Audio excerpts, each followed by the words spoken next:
Right, shalom, shalom. The GMS camp back out here once again to do what we've been called to do. That's prophesy. Before we get started, like always, we want to give all praise and glory to Yahweh, by Hashem, Yahushua, by Hashem, Kamadash. Number one is our teachers, the elder apostles, the great millstone, the men we learn the truth from. Shalom to the hopeful elect. The book of Baruch, chapter 3 and verse 1. Oh, Yahweh Ba'Shem Yahushai Almighty, Most High of Israel, the soul in anguish, the troubled spirit crieth unto thee. Hear, O Yahweh Ba'Shem Yahushai, and have mercy, for thou art merciful, and have pity upon us, because we have sinned before thee. Yeah, that's the cry of the men and a few women that's getting their minds right in order, with their powers, with their creator, their fallen Yahweh. Their spirits in trouble, right? Why are their spirits troubled? Because we're not able to live freely within the confines of the law that our Father gave us. We're not able to live a righteous life according to the ways of the scriptures, right? It troubles us to go off daily, to sin daily, right? It troubles us to have to serve other nations who don't adhere to keep the laws of Yahweh Shah, right? It troubles us to not have control over our own households, right? Over supposed to be our women, right? Our children. These things trouble us on a daily basis. And we have to just sit here and take it, right? As a punishment for breaking that first covenant, that first bond that we went into with the Most High Yahweh, our Father, right? So within that, we're being troubled. So we're crying out now, the ones that have waken up to what the hell is going on in society. That society is totally amok right now. Everything's been flipped up, upside down, right? Everything's in the wrong place, right? Everyone's being taught the wrong things.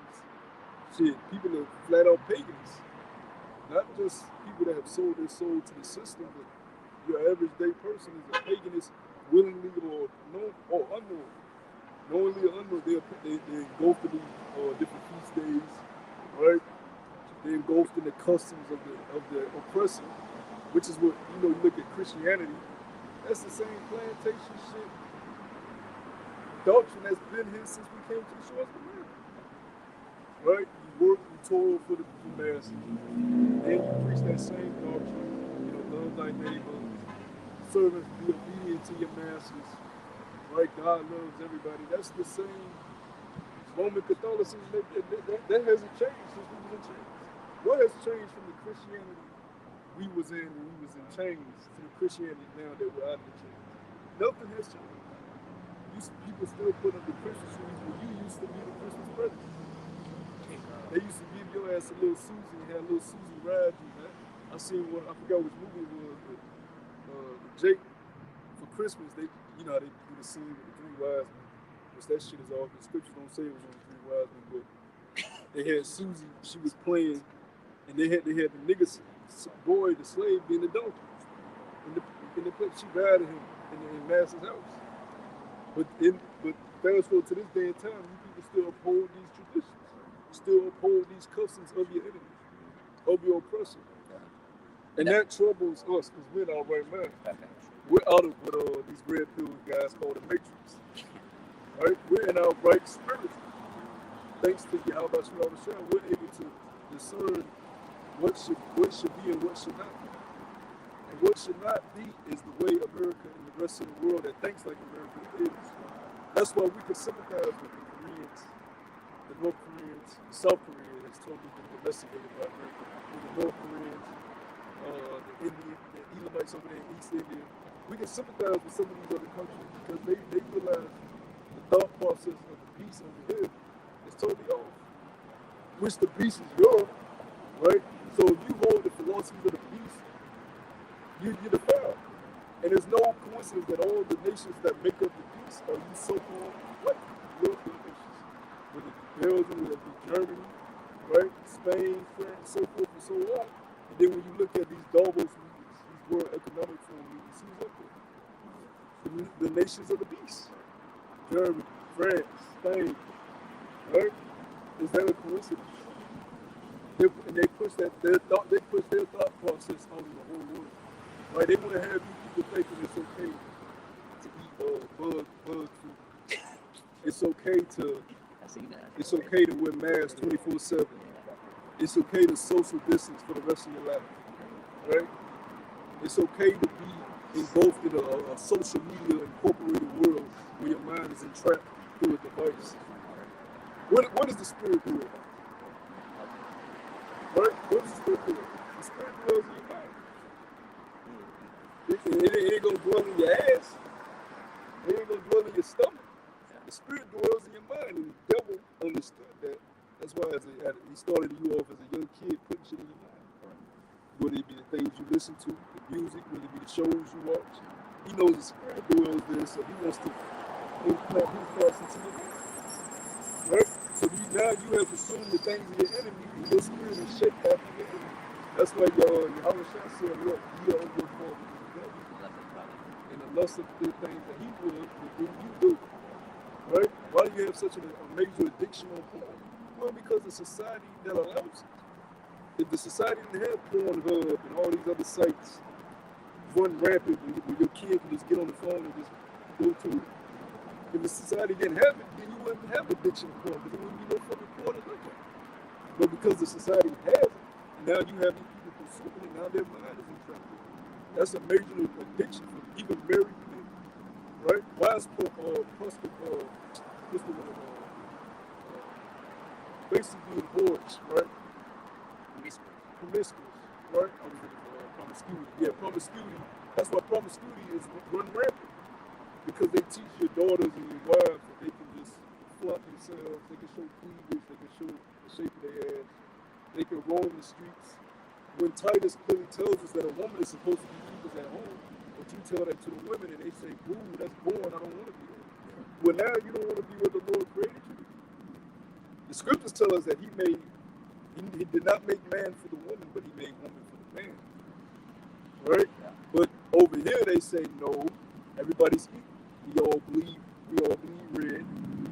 My country bleed red. But that stuff like that troubles us, right? So read that verse. The book of Baruch, chapter 3, and verse 2. Hear, O Yahweh, and have mercy, for thou art merciful, and have pity upon us, because we have sinned before thee. And we recognize that we've sinned, we transgressed. Right? So we're crying out to our power to deliver us from this confusion and madness that is taking place on the planet Earth. Right? We don't give a damn if y'all, hey, we was back in April Town, hey, go walks. And it's so me, because it's better to be with the Father and be broke than to be in this mess. The only reason that I want to be down here is to fulfill the will of Yahweh Shah. There ain't no reason for fucking be here. Ain't no reason for you people to be. That's why the scripture says, let the multitude perish that was born in vain. That word vain means worthless. The Lord said your lives are worthless. The Lord said that. And we can prove it in the scripture. Why? Because at the end of the day, what have you done? What have you done for your Creator? Not a goddamn thing, and then you just go die. Look at all the people that's dropping dead right now at the age in their 20s. What have they left for the Lord? What have they done for the Lord? That's a vain life. Just because you ride around in a fucking Corvette, that don't mean shit. What does that mean to the Lord? You got a fucking Corvette made by so-called white people. What does that mean to the spiritual world? Not a goddamn thing. It's vain. And that's what Solomon said that. He said, man, for a brother to get right here. Oh, you got it? Yeah. And it's Ecclesiastes 1, and I'll start at 14, get to the point. And it says, I have seen all the works that are done under the sun, and behold, all is vanity and vexation of spirit. And Solomon, richest man ever. And he was the wisest man ever. Right? Palaces, all the women, all the type of cattle you can have, the land, had an army of men at his back. It was peace on earth. Good point. It was peace. He still said all is vanity. Right? That's what happens when you're living in a society where people go off on a daily basis and they're consumed by their lust. Right? Because at the end of the day, people are still going off in Solomon's kingdom. It was a time of peace, but it wasn't a time of perfection. So you still had adultery going on. Right? You still had homosexuality going on. Right? Bestiality going on. You still had hypocrisy going on, which is the so-called white man's MO, hypocrisy. All right. Now you got this thing, this whole thing that popped up. I looked at it yesterday. This new Jake that got beat up, which that's a fucking psyop. Because at the time of everybody talking about what's going on with these elites, the banking system, the cryptocurrency, now a nigga just pop up, get his face stuffed out by 5 nigga accounts, and then the nigga that's always the representative for these Jakes pops up right again. What's the nigga name? Bald head guy. He was there for the George Floyd. Yeah, the lawyer. He was there for the George Floyd. He was there for the chick, the Britney chick.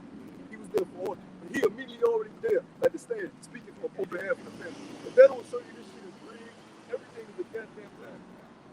They just chose this nigga to be the lawyer. Yeah, and on top of that, you got 5 Jakes that are cops. Come on, man. No Edomites. Come on, man. Yeah, he said this time, since he don't need that. Yeah. I ain't gonna make it call for so-called white man. Because what you gotta understand, the police force has been a Skull and Bones secret society. All right, that shit was a sold-out organization going back to the Patty Patrol when we got off the plantation. Police force ain't nothing but sworn in, enemies of us.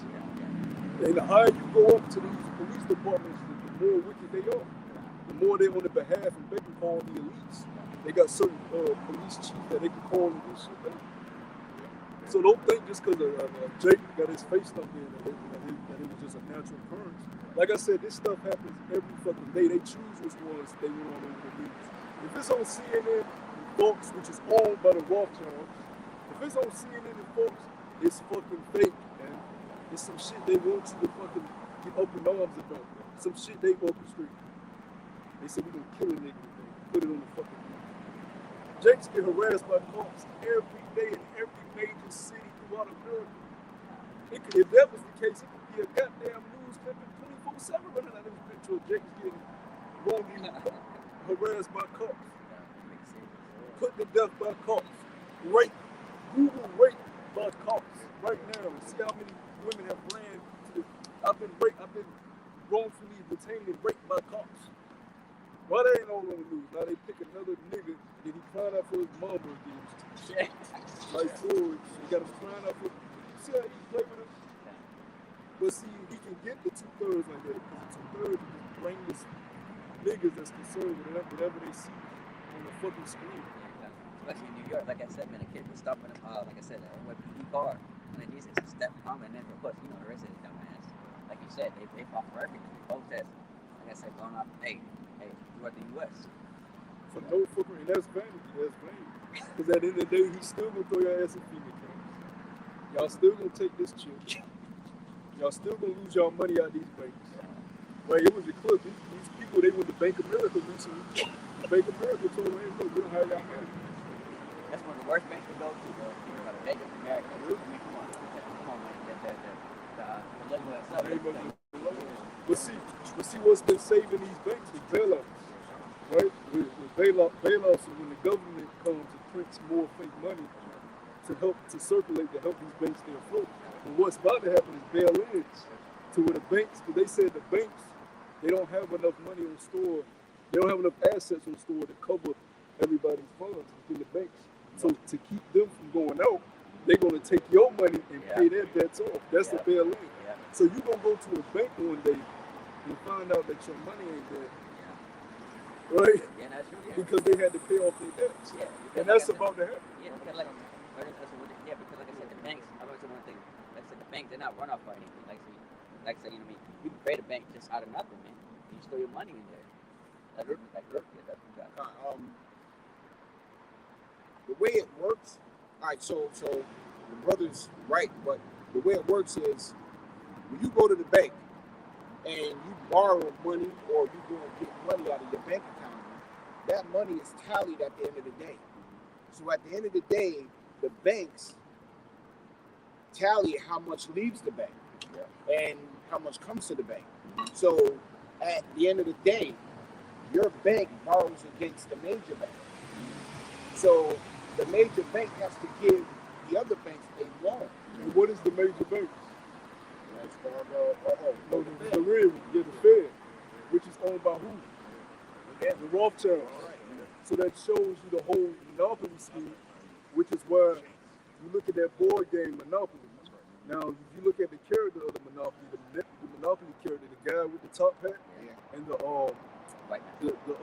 mustache, that's supposed to be Alma Meyer or Rothschild, right? Because they run America by what? A monopoly, right? You get your jail-free card.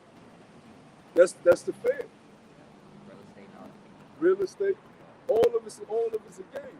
Now, like the brother was just going into, the big banks have been helping them out, though. Even Wells, like you were saying, Wells Fargo and all that, those are owned by the Morgans. You got the JP Morgans. All those families are still tied in with the top banking firms, right? So it's a central banking cartel that's been running this whole system. So really, what's going to happen is they wanted to happen. So even Chase, look at Chase Bank, right? They're going to allow your funds to pay off these banks' debts because they don't want to keep helping these little banks because they want the economy to further diminish so they can bring in their new system, which they've been creating for years, the digital currency, which crypto was a big thing over a decade ago, right?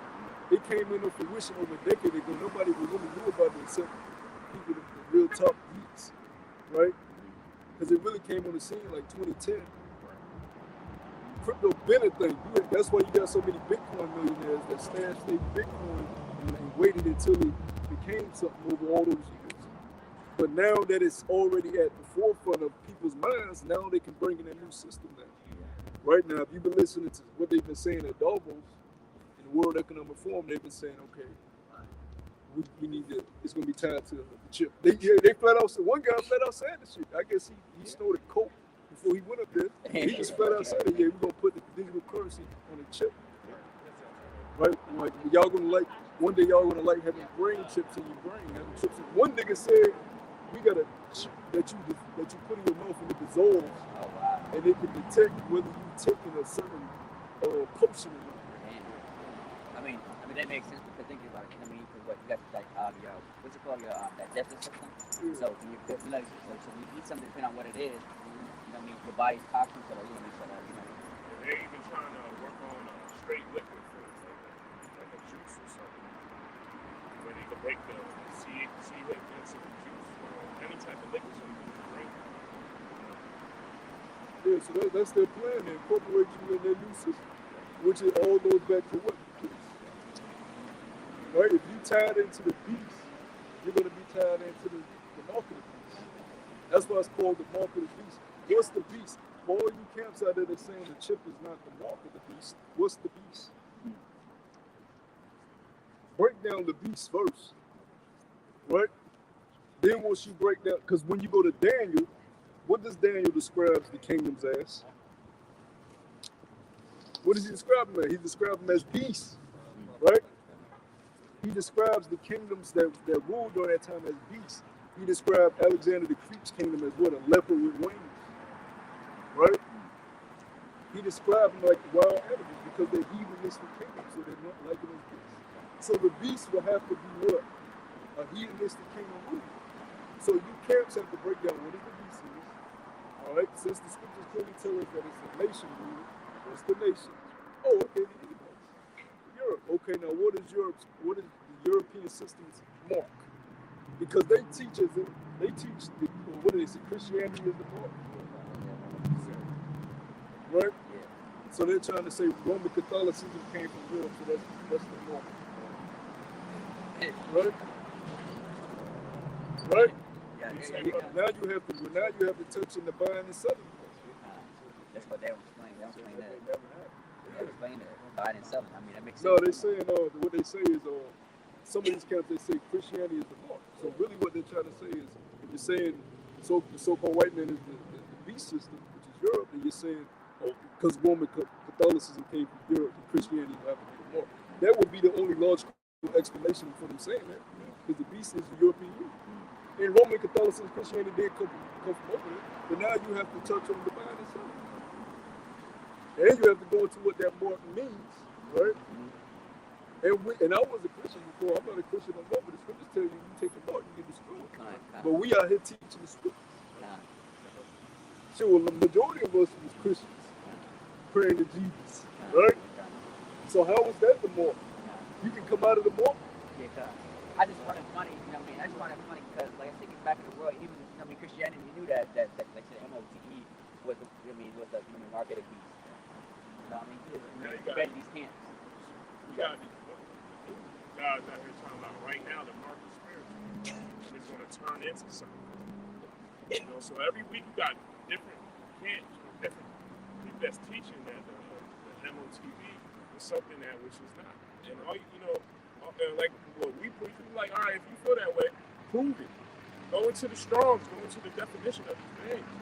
But they won't do that. But they'll just start freestyling. How's the MOTV something spiritual that's going to turn into something physical? When you go into the word of it, it's something physical. You can't change the definition of something, you know? But even though E did that with new speech and all that, but nah, it is what it is. Now, if I really get the mark of revelation, we'll bring it up. Man, it's like, man, like you said, because these camps, they got so many different doctrines. One, like you said, they got bias, you know, whatever you say, what, it's a sin. And then you got another camp saying that it's a state of mind. You know, like I said, it brings a total confusion, man. That's why. Oh, I'm sorry. And then you No, just to blame back on you. If that was the case, if it was sin, then we all have it then. Right? You know? But we all have it, you know? Every Israelite will have it. Come on, man. And that's a future judgment to take it. So how does that make sense? None of that adds up. That's 1 + 1 that equals 2, right? That's 3 right there. God, hey, like, I mean, that's why the scripture said if it were possible, they should what? Deceive the very elect. Right. We'll get it. This is Revelation chapter 13 and verse 15. It says, and he had power to give life unto the image of the beast, that the image of the beast should both speak and cause that as many as would not worship the image of the beast should be killed. What's the image? You got to break down the image.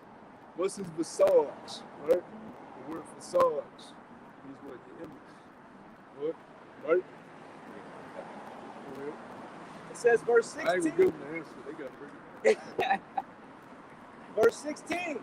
And he causes all, both small and great. He calls them all, right? Who's the he again? What's the beast? Brother holding the sign up. Right?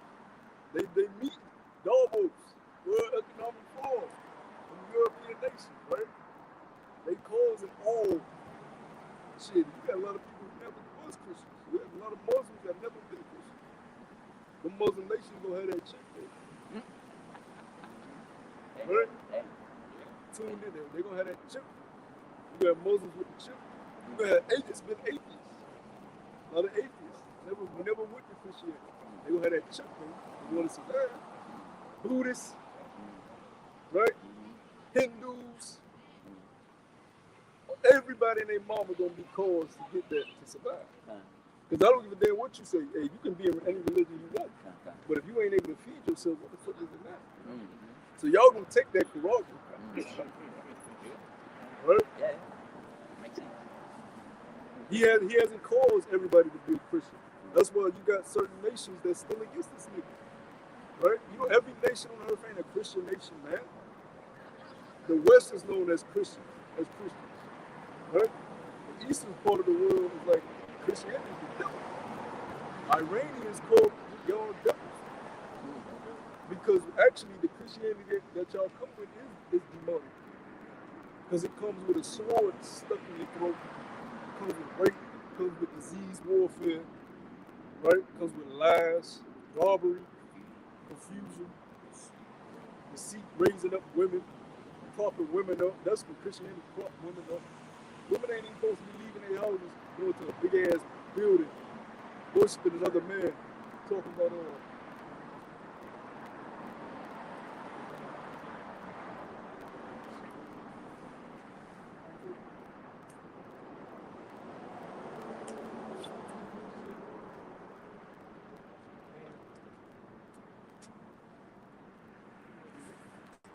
Yeah, but shoot, Oh yeah. I'm talking about just Yeah, the Jew. yeah, because the women ain't supposed to be going to no building talking about Jesus is my man. Now think of this, right? Yahweh Shai is a real man that walked on the earth, right? Now, if you had a wife during that time, and your wife come to you saying, Yahweh Shai my man, Yahweh Shai will slap her, and you supposed to slap her, right? But that's the silly mind state that Christianity keeps. Jesus my man. Or what they say, have a personal relationship. I got a personal relationship with the Lord. If he was here right now, you got a man, he would tell you, you female dog, go to your husband. God is telling me, not you. God is telling me. Oh, yeah, right there. You see it? He would curse that woman out. Matter of fact, brother, give me that in Matthew where the Lord said, woman or the world, you know not what you do. You got it out. Because that's what he would have told the woman. You know not what you worship. Right? So these women, they bugged out. And they'll try to lead you to destruction. Because that's what a woman does. They lead you to destruction. That's what the whole serpent ordeal was about in the garden. Right? Woman was made for the man. So what happened was Adam decided to fall to the woman. What happened after he fell to the woman? Downfall. Bring that up in the churches for these women in here. We're not supposed to follow y'all. That happened in the garden. Y'all ran to us with the serpent ideologies and philosophies, and we took hold on it, and what happened to us? Mortality. Which when you go into the word mortal, it goes back to being dead. If I may say, scriptures tell you, the woman is beginning to sin, through her we all die. Through her we all die. This is Sirach 25 and 24. It says, of the woman came the beginning of sin, and through her we all die. Yeah, you got to bring out in the church. But then they going to say, oh, nah, that's the book of Sirach. But nigga, the book of Sirach is in the King James Bible. It was taken out by devils. It's in Catholic Bible. Yeah, it's in a lot of Bibles. It's in a lot of the first Bibles. King James know what he was doing when he told them men to compile those books. That's why when you look at some of the early Bibles that was translated by the leadership of King James, they have pictures of him being event right in the book. They got older pictures of him, younger pictures of him, and they don't tell you.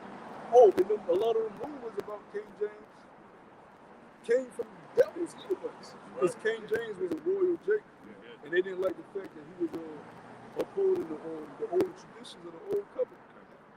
Right? Homosexual. For one, he left. Don't be a homosexual. I'm going to say, I got that book, the letters he wrote to his son and all that. Son tells him, don't be no more. You know what I mean? He tells you, you know what I mean? But just like the brother said, you know what I mean? That's what he does. He's a monkey Christian. I was going to say one more thing. The Lord's beautiful because what's the definition of the word apocrypha? It means hidden. You know, that shows you that he's the author of all this, man. You know? Yeah, so they'll tell you, yeah, that's the apocrypha. That's a rock. Yeah, what you mean? It's a rock. They right, it's a rock. You need to read it. The word? Go ahead, Joe.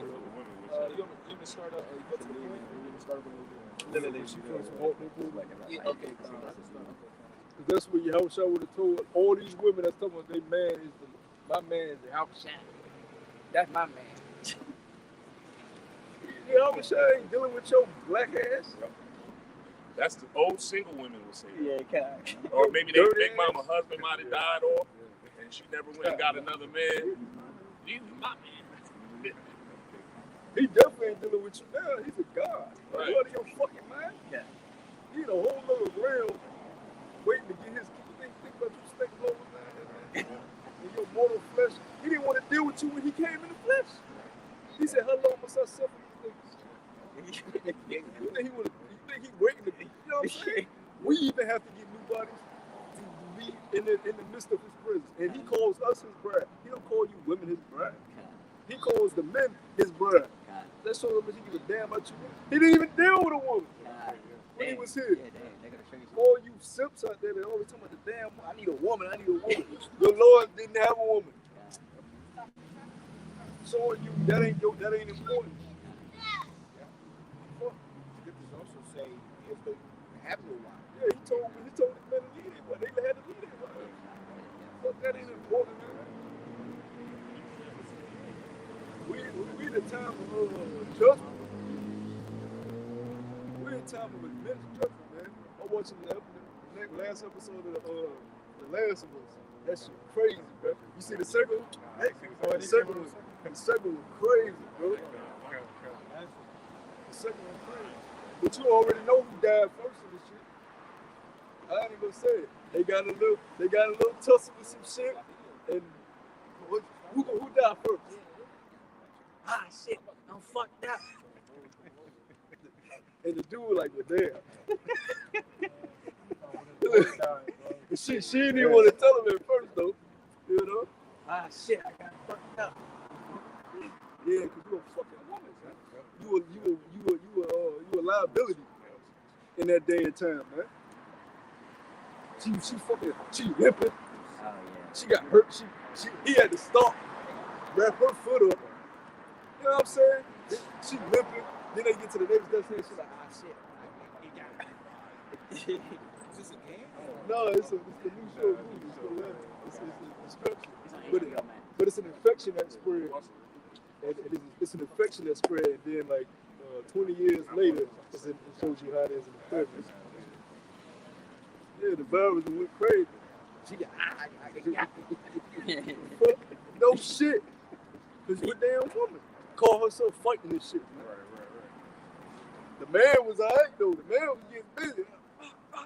But if you gonna be simping for women, you gonna be right along with her. True. That's what. Hey, that's what you know in the last days. Like I said, like this get tough. A lot of these dudes that's with these women, they're gonna start leaving these women out here, man. You know, like I said, because like I said, none of these men are actually gonna be real men in those times. You know, because what? They're gonna be apathetic for themselves, man. Like I said, prime example is like I said on YouTube, they do these scary pranks about people in these killer clown suits and when you're walking up to couples. First thing that you're gonna see is you're gonna see the dude actually hopping over the gate or running, leaving his woman behind, man. That's what's gonna be like in those days, man. Ain't gonna be no power couple or this and that. No. That's it. Like I said, man, you got to, Yeah, you said ain't gonna be no problem for me. That's right. They ain't gonna have that. They ain't gonna have that mind frame all the time, right? Holding hands to salvation. Man, fuck no, man. We coming back into manhood, right? And men are about building and overcoming. Right? What gives a man the most joy? When you accomplish something, when you overcome something, when you build something, when you fix something. You may have to fix something on your car. You're like, yeah, I did that. You wipe the dirty hands, put the hood down, get you a glass drink. You feel like a man, right? Women don't give a fuck about doing that shit. That don't give her no fucking joy. but fucking fix this. I need a man for this shit. But for us, we want to get shit done. We like doing it, and now we can't get it done. It hurts your pride when you can't get, because now you got to call another man to come do it. Yeah. But at least it's in your spirit to know, I'm supposed to be doing this shit. That's why when men do call the men to fit, you right there watching it. Okay. So the next time you bring your toolbox, you don't give a fuck if you got them shit, I broke some shit. You gonna do it because you're a man. And a lot of you women gotta pay too, because your man do shit, and then you get mad at him because he can't fix it, but he tried. You know what I'm saying? At least he trying to be a man. Putting food on the table, you look down on the average working man. That's the trash man, right? The mailman, right? That keeps society running, and all of you damn peasy head, nappy headed bitches, all of y'all think y'all gonna get LeBron James and Drake. When over 90% of the population is average men keeping society running. The entertainers are put there to entertain you, but the men that's actually keeping the society going, you look down on. The men that's building the roads. Yeah, wait, nigga. So I can get to the nigga with the fame. Paving the street, building the buildings. They look down on you. You try to buy them a drink at the bar. You just a regular average dude, but you a hard working dude. You think Drake can fix some shit that need to be fixed when the time comes, or Drake got shit on call to help him? Excuse me. Can such and such come fix this? Yeah, You know what I'm saying? That effeminate ass voice. I can see him doing that. But, I mean, and Tory One. we add on. I don't know if brothers remember how Drake was acting before the fame. He was a geek. He was a nerd. Yeah. He was corny as hell. Like, yeah, well, yeah, but I'm just, you know, that's acting. But just him as a person. He's corny. Like, and they think he's going to protect him. Remember when that show Punk came out? He ready to get up out of there. You know what I'm saying? You know, but because the society puffs him up as the, people thinking this guy's the best rapper ever. No, he had help, right? What does he have? Besides the fame. Like the brother said, when it comes to that day, you think that Drake's going to hook off for you, protect you? He might be faster than the female. He's going to break fast. You know what I'm saying? That's why I said a lot of these dudes, they're gonna be looking out for themselves, man. And you know what I mean, and like you said, not their woman, man. Colin, if I may, a lot of these women think that what they're doing is bigging up a man. You know, like what the brother was going into. You can have all these skills, you know, to get you through life this day. But a lot of these women who don't deal with like blue collar men will sit back and say, well, you know, I can help him get his grind on. You know, I can help him go to that next level. You can't help a man get to the next level where you ain't shit. I mean, you just can't do it. Yeah, what they call it an elevator. Yeah. Right? That's bullshit, because you don't know a man's purpose. A man's purpose has been designed by the Most High Yahweh. You looking at it on some carnal, fluffy shit, and elevate you to look a certain way, drive a certain car, live in a certain house. Right? But see, you gonna want these blue collar men in times of trouble. Yeah. These rough looking men that ain't in the barbershop for 3 hours, in the chair for 3 hours, getting his shit lined up, getting spray. Getting spray. Hey, I get it with burn line. You gotta hit it with the alcohol. You get baby hairs on this tip of tape. Yeah. In the chair for 3 hours, in the mirror. Yeah. Trying to look better than the female. Yeah. But see, that's what's esteemed on this side. Like it's that saying, strong men create weak times, and weak men create hard times. Yeah. You know? See, you can do that shit when everything is copacetic and kind of somewhat, you know, not hectic. But when society gets hectic, you gonna want the men that ain't concerned with their looks. You gonna want the men that knows how to build something, that knows how to show you, that knows how to put a nigga in the headlock. Like, this for me and mine, nigga. Right? You want a nigga that you see something. A lot of these niggas with guns, with these bitches. A lot of them with bitches anyway. That's why when some shit really happen, they be froze. This side I tuck my shit in. It's different when you target practice and you know, man, they're actually trying to kill a person. It's totally two different scenarios. Jake ain't even on that level. He be having the holster. Oh, He be strapped. He be ready. He got the belt. Jake got the shit chucked in his ass crack. You know what I'm saying? Shoot himself. That's what happened with Tupac. When they ran down on Tupac, he had twin Glocks. You know, people that know about Glocks ain't got no safety. He was so nervous, he went to pull and blew one of his nuts off. Oh, you know what I'm saying? Damn. Yeah, that's, if you ever look into it, the trajectory, not all the bullets he caught was by somebody else. One of them was self-inflicted. He shot one of his testicles for him. Damn. You know? Yeah, so you don't want these effeminate men that got these purses, mid purses, got the gun in. You know what I'm saying? I seen a clip, nigga bump the dude, nigga open his purse. Shoot the dude. You ain't gonna want that man in that day. You gonna want a man that's a real man that can stand in the face of adversity and not bat an eye. Yeah. Right? That can look face to face with demons and look at a demon and say, you below me. I'll show you how about you shine. Right. You know how many men out here that see, if they seen an apparition with shit they pants, they pissing themselves. No, bro, yeah. No, bro, let's see, actually shit on themselves. Jacob wrestled an angel. And them right hand side angels ain't pretty neither. They ain't nothing to look at and just say, oh, they so fluffy. Them right hand side angels, you look at them, you feel you put on you. Those are instruments of death. Some other jobs, too. I mean, we say engineer for this thing. The right hand side, the right hand, the one we just see the cherry, they put people to death every day. You want a man that's able to withstand the spiritual way and the physical way in that time. Right? Yep, you need that man that can stand with the Ephesians. You see a bear, you just ran into a fucking bear. That just happened. You see a bear. Now, man of the Lord, he may be scared, but he ain't gonna run because he got the fear of Yahweh Shema Shalom. O'Connor, if I may, the brothers out there in California, they were doing a lesson a few years back, and the pack of wolves was like rolling on them. You know what I'm saying?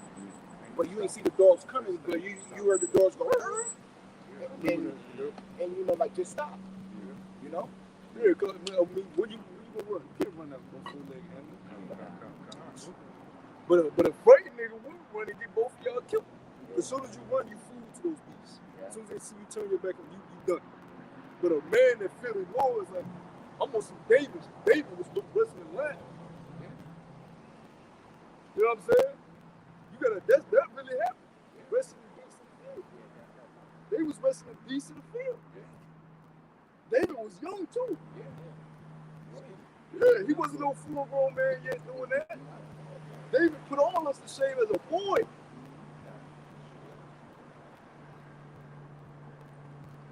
That's the spirit we're supposed to be getting back to, man. We ain't supposed to be scared of creation. The Lord created the animals for us to have dominion over them. We got to get back to that. And it's going to start in Drake's Trouble, too. The Lord going to put your ass back out here. Reading these stories, things the game. Lord going to put your ass back out here and say, walk. Yeah. Go ahead. Step out on faith. We walk by faith, not by sight. There you go. You got to have the faith that the Lord is going to be on your behalf, no matter what you encounter. Because you ain't going to be able to just run out of every situation. Hide from every situation. Maybe a situation where you cornered and you got to get down. It says in Amos, you know, I mean, that we read a few weeks ago. What? You run from a bear and a lion right next to you, or a spider, or venomous spider. Yeah, venomous spider. Right, you put your head on the wall, you get big. Like I said, you can't escape it, man. You said there's no escape unless you have the mercy of Yahweh Shema Shalom, because like I said, you can only go so far until the nukes come, and that's it. And the scriptures teach us what the issues of death belong to you. So if you get bit by a poisonous spider, you did it too. It's that simple. It ain't even that deep. You die by a snake, you did it too. So at the end of the day, you can't. It ain't nothing. You trying to act like you preventing something, which is not. If the Lord wants your ass to get bit by something, you're gonna get bit. He wants you to get shot, you're gonna get shot. He wants you to get stabbed, you're gonna get stabbed. There's nothing people act like they prevent stuff from happening. No, that's mercy of the Lord that He allows you to walk and do things. You can have anything, but you can explain it. It's beast all around us. All bears, all type of shit. What you want to say? Just to go off what you were saying, a few months ago, I had a dream that we was already in tribulation, and I had the strength in the dream that I knew I wouldn't back down from nothing if the Lord had me to go through it. And I, in the wilderness, came upon a bear, and I stood still because I knew if the Lord is, if it's for me to go, it's for me to go. If not, that bear gonna bow down. So in my mind, I'm thinking, hey, how much you have a shot? Tell me what to do, what's going on. It's in your hands, you know what I'm saying? The bear ass glue, blue, like real bright blue, and it humbled it once its eyes glare bright blue, it humbled itself. And then, you know, that was the end of the dream, but it showed me that, you know, if I stay in the will of Yahweh Shem Yahweh Shai, I stand on my ground, and that's that rock within Yahweh Shai. We're going to get through anything. Yeah, that's a beautiful testimony. Even when you look at the story with the lions did, Daniel, right? You got to put yourself there. What would you do? Don't give me that. Please, guys, I'll do anything. That's what other men do. They got to hold him.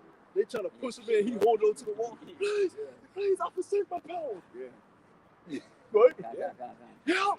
You see them lines, man. Man, them lines are huge. It was bigger back then. And then, yeah, they was even bigger back. The lion teeth is like this, bro. And they didn't eat within 3 days either. So, you know, That's that was right. You see them lines, you go, ah, no. You gonna forsake your power, man. You gonna deny your power.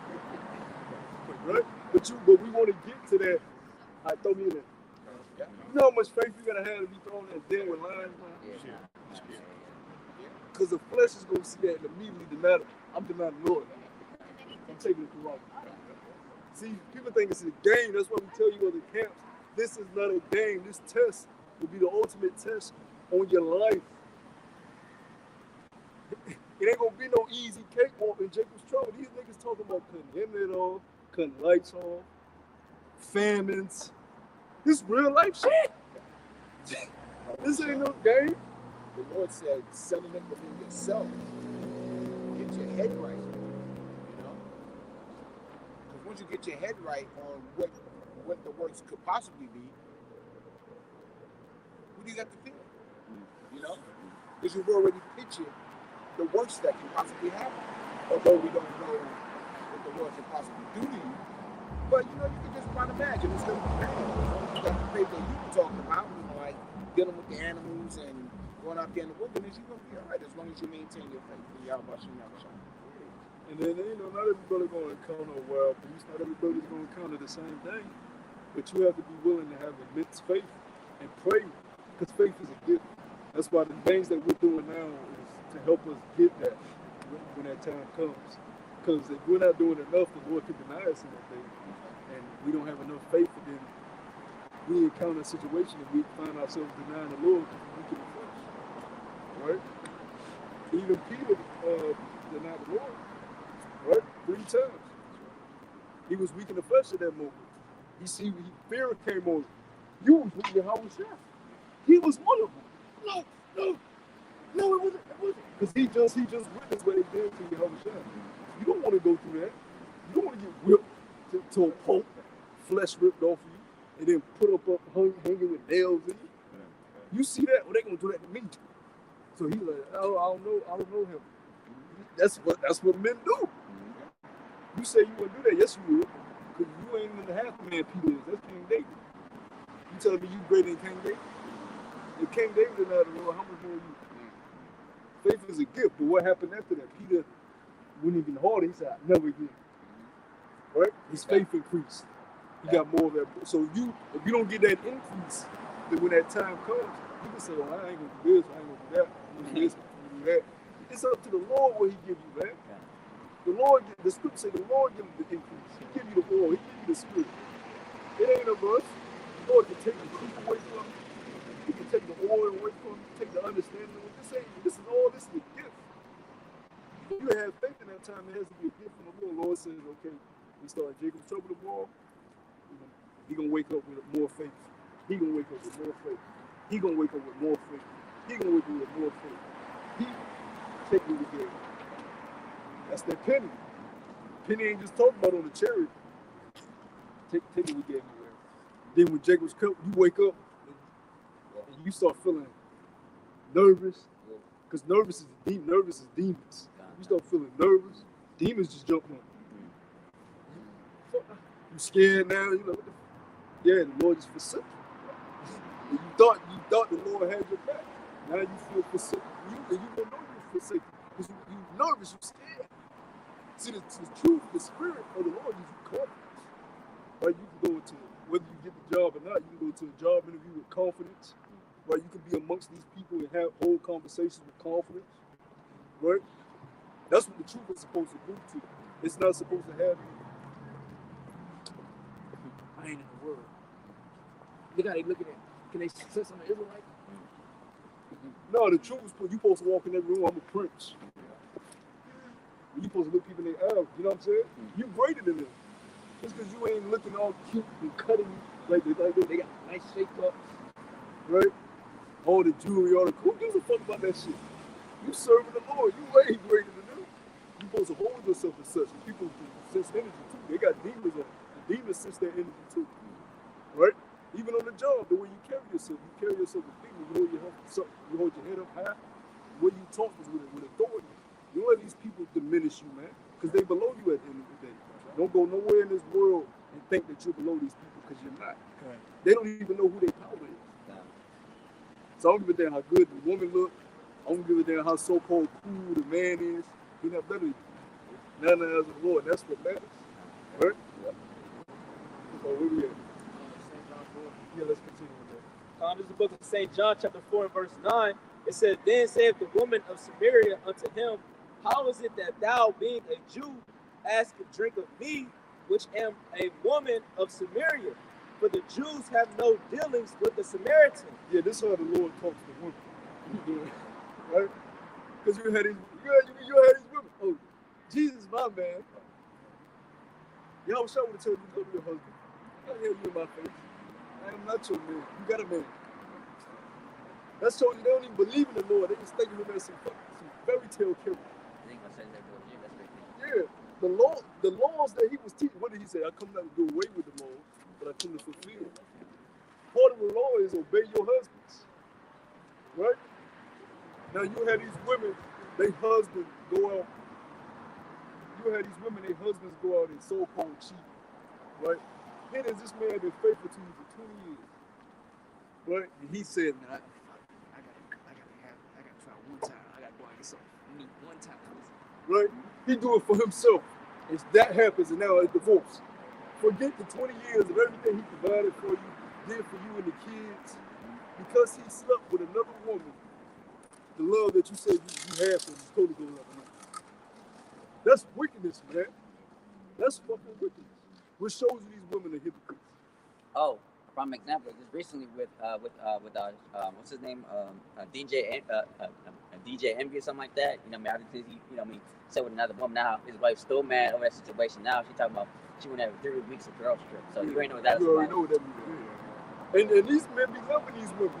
Ain't no way a man gonna stay with a woman for over a decade, morning breath, see her in her worst ways, provide for her, and don't care about her, man. But see, women don't care. Women care about having dominance over her. Don't give a fuck. I don't give a fuck what you did for me in 20 years. For real. They fresh out the spirit. Yeah, but women, they care about dominance over the man. They don't care about everything he did for those years. And I'm speaking because I'm speaking on this matter because I'm in a situation where I'm seeing this happen firsthand. This woman already short dress going out. This madness, right? But that's what America teaches, and that's why we're gonna go back to this Baruch, because that's part of the stuff that troubles us, man. Well, you could drop that. Basically, I just wanted to get that because that's how the Lord used to talk to women. Yeah, go ahead to the point. This is St. John chapter 4, and I start at verse 17. It says, The woman answered and said, I have no husband. Yahushua said unto her, Thou hast well said, I have no husband, for thou hast had 5 husbands. See how the Lord cut her? This is your man. Y'all said this your man. Yeah, buddy, you got no husband. I heard you been around town. Come on, man. That's how the Lord used to talk, man. Go ahead, bro. It says, Now, why they ain't bring that up in all these mega churches? Because the church filled with women, and more than 90% of them do multiple dudes. The scriptures tell you when you lay down with a man, that's your husband. Yep. How many of them still got their first out here walking around? I don't give a damn if you were 16, 15, 17. Yo, you slept with somebody in that age, that was your first, that's supposed to be your husband. Right? Well, he's somewhere in Memphis, Tennessee, he got a family. That's your husband. In the eyes of the Lord, I don't give a damn what he did or what, you know what I'm saying? The Lord said when that penetration happens, when that wound gets cut, that blood, which what does blood represent? The covenant, the bond. That's why a woman bleeds when you penetrate a virgin. Right? You have inserted your rod into her and made a covenant, a bond with her. The blood is the token, the seal. Right? Yeah. So whoever did that, he broke the seal, everything you getting is worse. You enter into you. That ain't no true covenant. That's some shit the serpent gave you, which is run rampant all throughout this society. Which shows you how filthy this place is in the eyes of the Lord. Right? That's why it's going to be burnt the fuck up. You got women at 20 years old and been with 20 men. I had a conversation with a chick, man. She told me her and her friends, they was like 23 years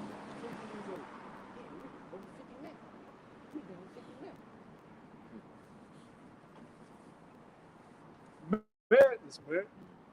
Go ahead, bro. That's so tight. Destroyed. It says, for thou hast had 'Cause I 5 used husbands. to work at the gym with these chicks, and one of them, she was a Drake. And she used to be, yeah, I got to do, I go to him on Tuesday, I go to him on Thursday.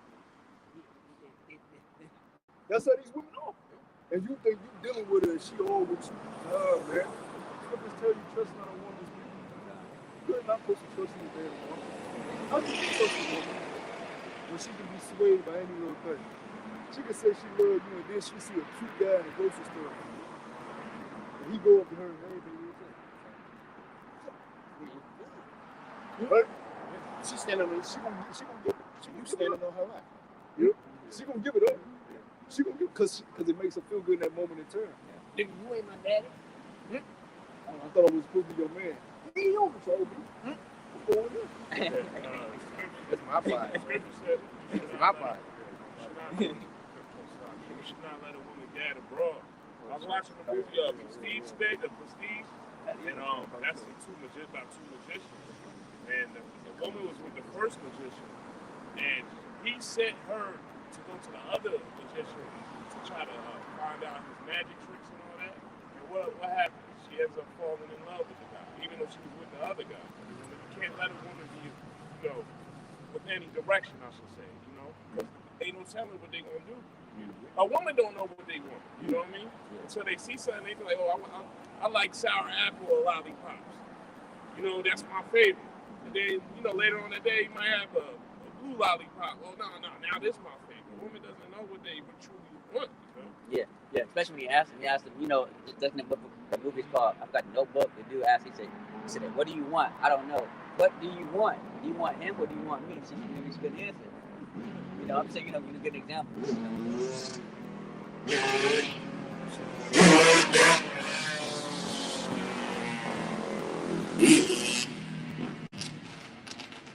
Yeah, because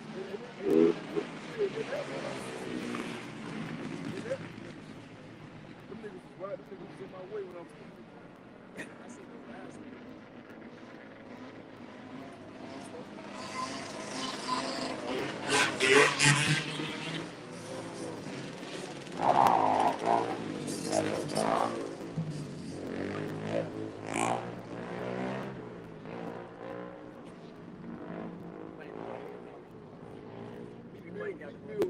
real responsible for that shit.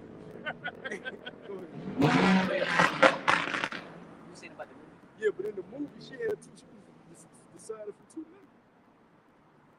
That's fucked up. That goes on a daily fucking basis. Like, bitch told me, bitch, I'm gonna, she told me that, she got me work. This dude called me, yeah, this, that. I'm like, he probably like me. You know what I'm saying? Don't play with me like that, because I don't give a fuck. And that's what make the women stay on. Yeah. When you be like, yo, okay, what you telling me for? Yeah. Because what's important to us is the Lord. Right? You can't entice us with no pussy, you can't entice us with no money. Right? Even when you get money, you be like, I got some extra money in my pocket. So I get more burgers. Right? I can buy this, I can update my subscription on Netflix. Like, what really do you have here? But the truth is the only thing that kills you.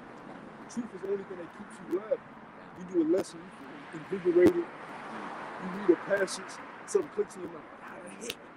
You feel invigorated, right? You watch a brother, you may watch the lesson that you just needed to hear in your life. You're like, man, I'm saving this stuff, put it in the playlist. Get you invigorated. Other stuff don't do that for you. Music don't do that for you. You listen to a song, you like, all right, next song. Next song. Like I said, man, the only thing cure, like I said, you do a lesson, but I can just talk to him, man, because like I said, that's the only cure, man. Because the truth is not vain. That's right. Right? Truth is not worthless. Everything in the world is worthless. So it leaves you empty. That's why people that make crutches of the world have these coping mechanisms of the world. They always go back to it. They need a refill. They need an update, a recharge. I need more crack. I need more coke. I need more weed. Need more cigarettes. I need more cigarettes. Yeah. I need more holes. I need more. I need a field. They got to keep going back to that, right? They empty inside, right? Because the spirit is depleted. But see, once the spirit is enlightened, right, and your spirit is filled up, your oil, your lamp is lit. That's right. You feel good. You walking, you moving. Those wise virgins with their oils in their lamp, right? That's why when the Lord looks at his servants, and if the spirit stays in us, when we look at our peanut grain, when we look at our brain, when we look at our spirit, you can see a bright glow. You look at the average nigga, that shit. It's the same illumination they had when the Lord put them down here. It didn't grow. It didn't grow at all. You reap what you sow. So we're working and toiling. So if we do meet the Father and he sees us, our light, it has grown. And it'll be an acceptable sacrifice that he'll want to take. You know? We tripled that penny. We doubled that penny. We quadrupled that penny. Right? We came down here and we found out, okay, the task is to overcome in the flesh. He put us down here to overcome the trials of the earth. That's why he got us in these bodies. That's why he got us in this wicked earth. To see if we're worthy for the kingdom to come.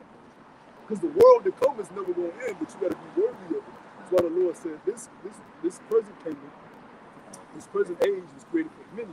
But the world to come, the next age is for few. Right?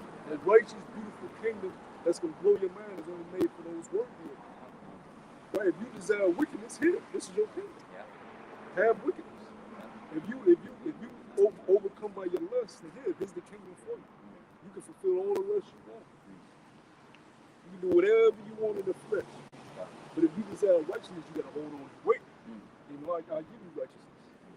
Right? That's what the Lord said. You don't get righteousness, but you have to rehearse the righteous acts between the wicked kingdom. And that's the battle. Rehearsing the righteous acts in the wicked kingdom. That's spoken. And everything around you is wicked. And you gotta have a moral code within you to say, no, I ain't gonna go that way. I ain't gonna do what they do. I'm gonna abstain from this. That's where the struggle and the tussle comes in at. But that's the whole battle. That's brother give me that Edris. The battle.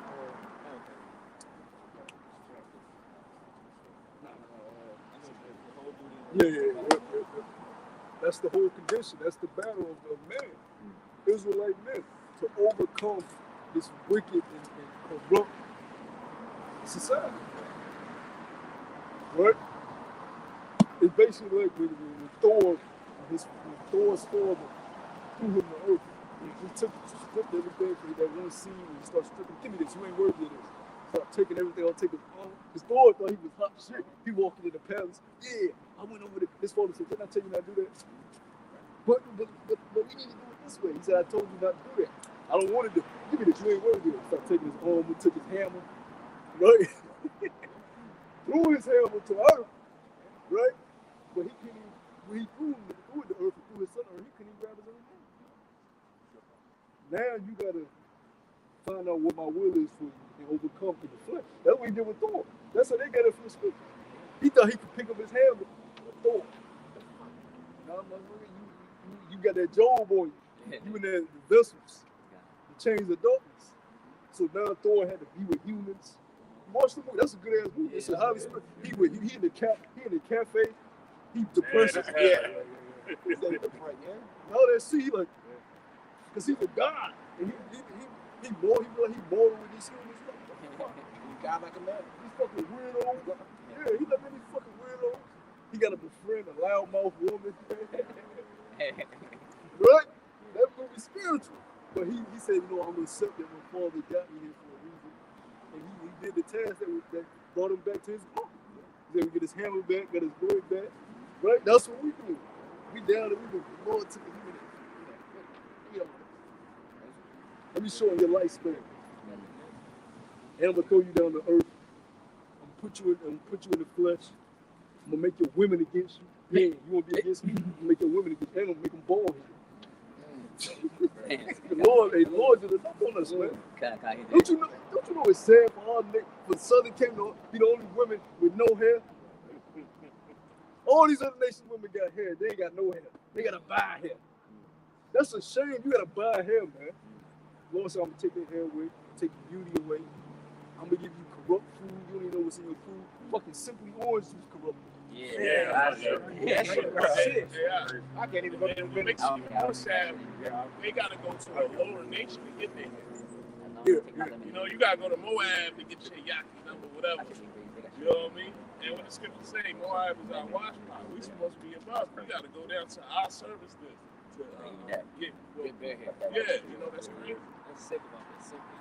Yeah, I know it was too good to be true. But what is it called? Simply Orange. Nigga, Simply Poison. You goddamn dope. By Coca-Cola brand. Anything that you know, the Coca-Cola touches. Right. See, and that's another thing. Jake don't think about stuff like that. All these products belong to you know, Pepsi, Coca-Cola, you know, and that ain't nothing but poison. They got so many brands, it's crazy. Well, I'm just saying, think about it. When we was in the world, we was drinking that shit, Pepsi, you know.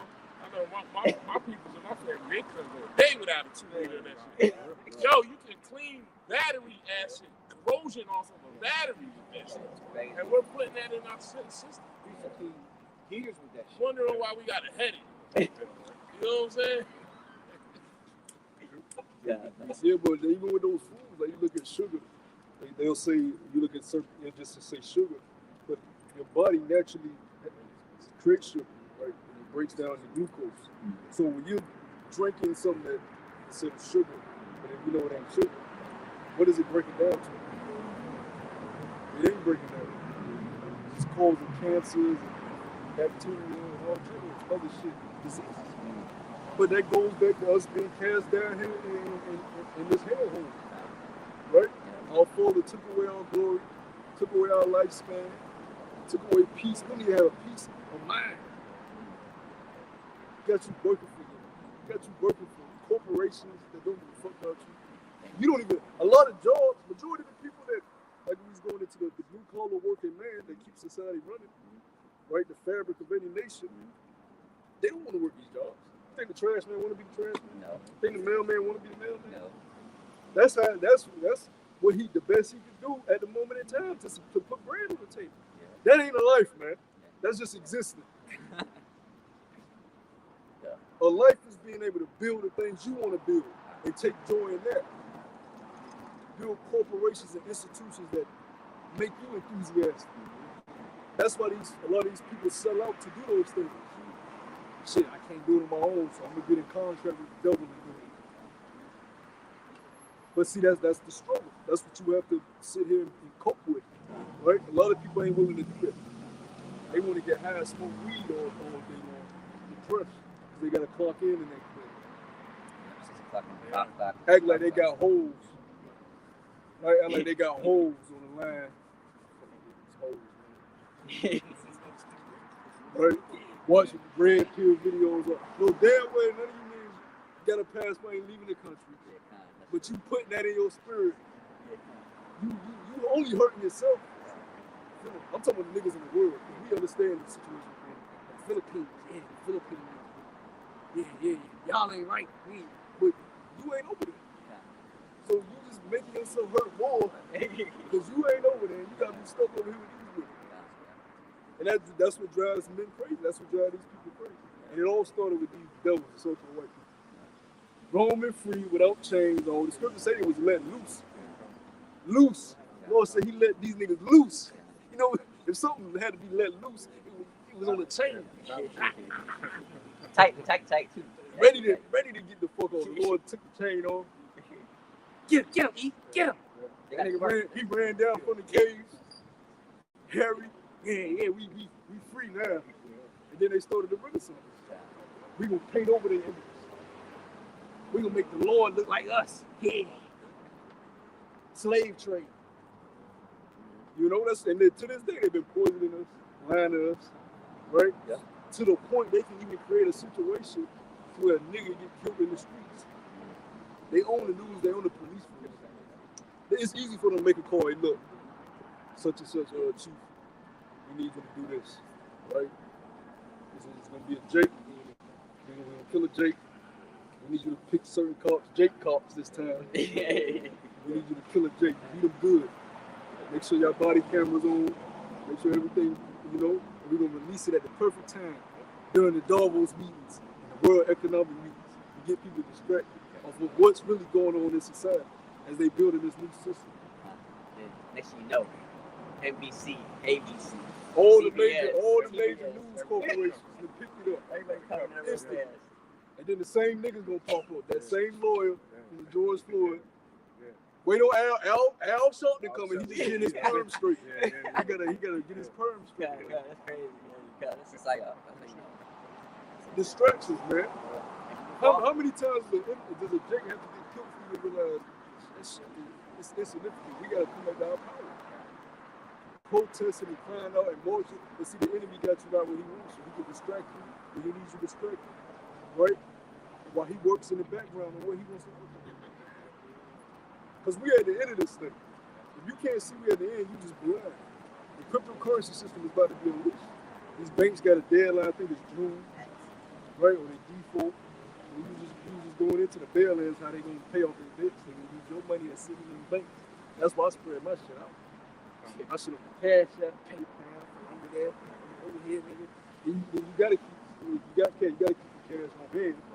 Just in any situation, you always have something tangible, coins, always. You shouldn't just.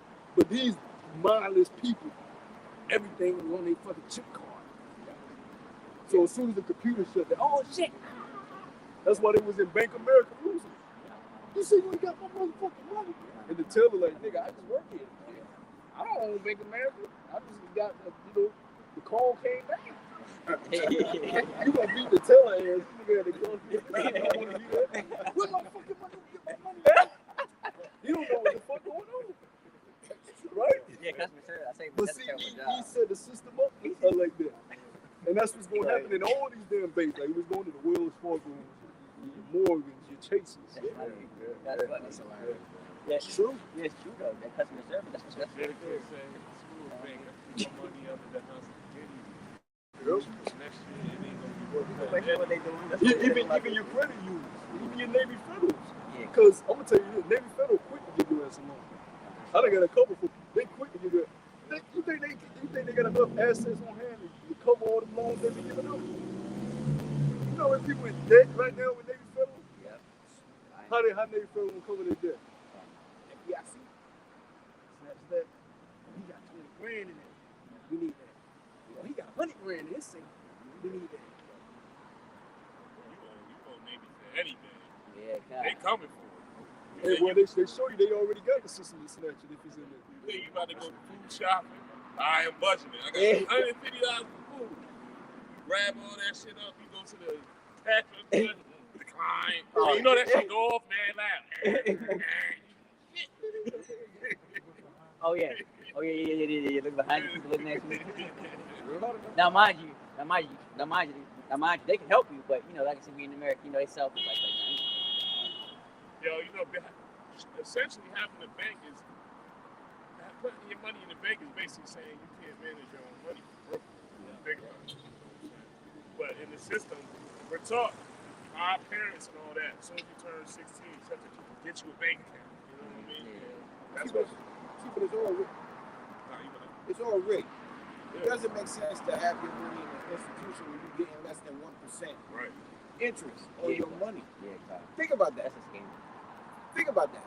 You give them 10 grand and you get 1% of 10 grand. What's that, $100? Yeah, $10? yeah, Crazy shit? yeah, a year or something like that. It doesn't make sense.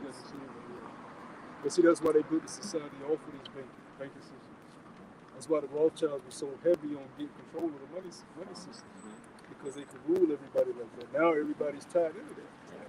So if they transfer the system, it's easy for them to grip them.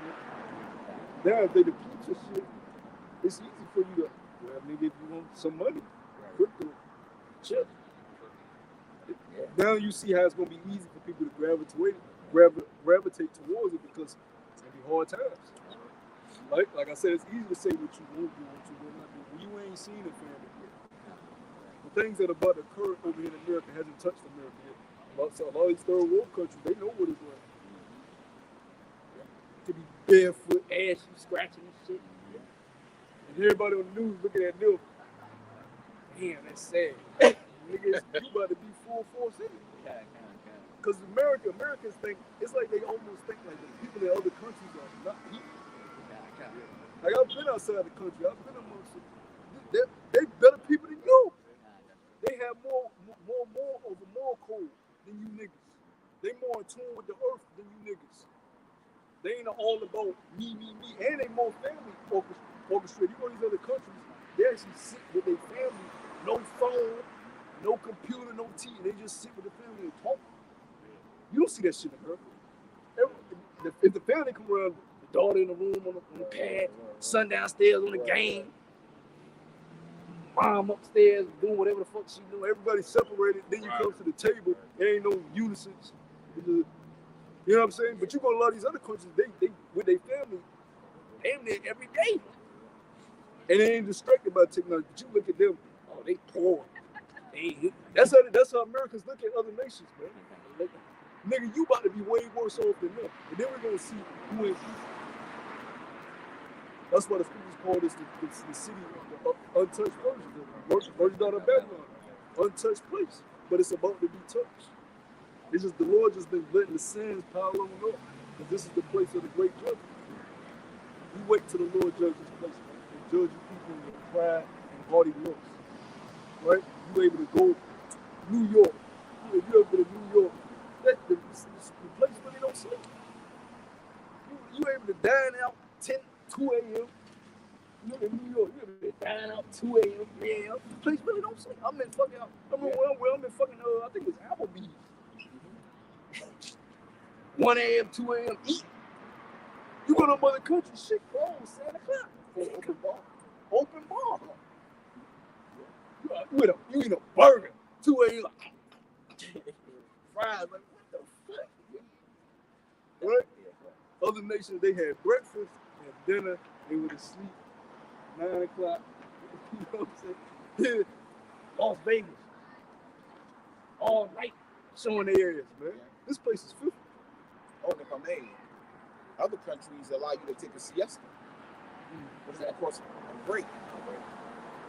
You know, you go to work at 8, you take a siesta by 12, you don't come back to 4, maybe 5, and work the rest of your day. Yeah, the work system ain't like here, unless you go to like one of those totalitarian countries where they have slave shops and shit. But yeah, like the brother said, work is different. You know, here they fucking shit. I heard like Amazon warehouses, that shit is straight slave. That shit, I heard about that. Like straight slave. Like they in the warehouse. Like I get 12, 13 hours straight. Yeah. Now, if you read Heard that. the That's how you scared of like the watch your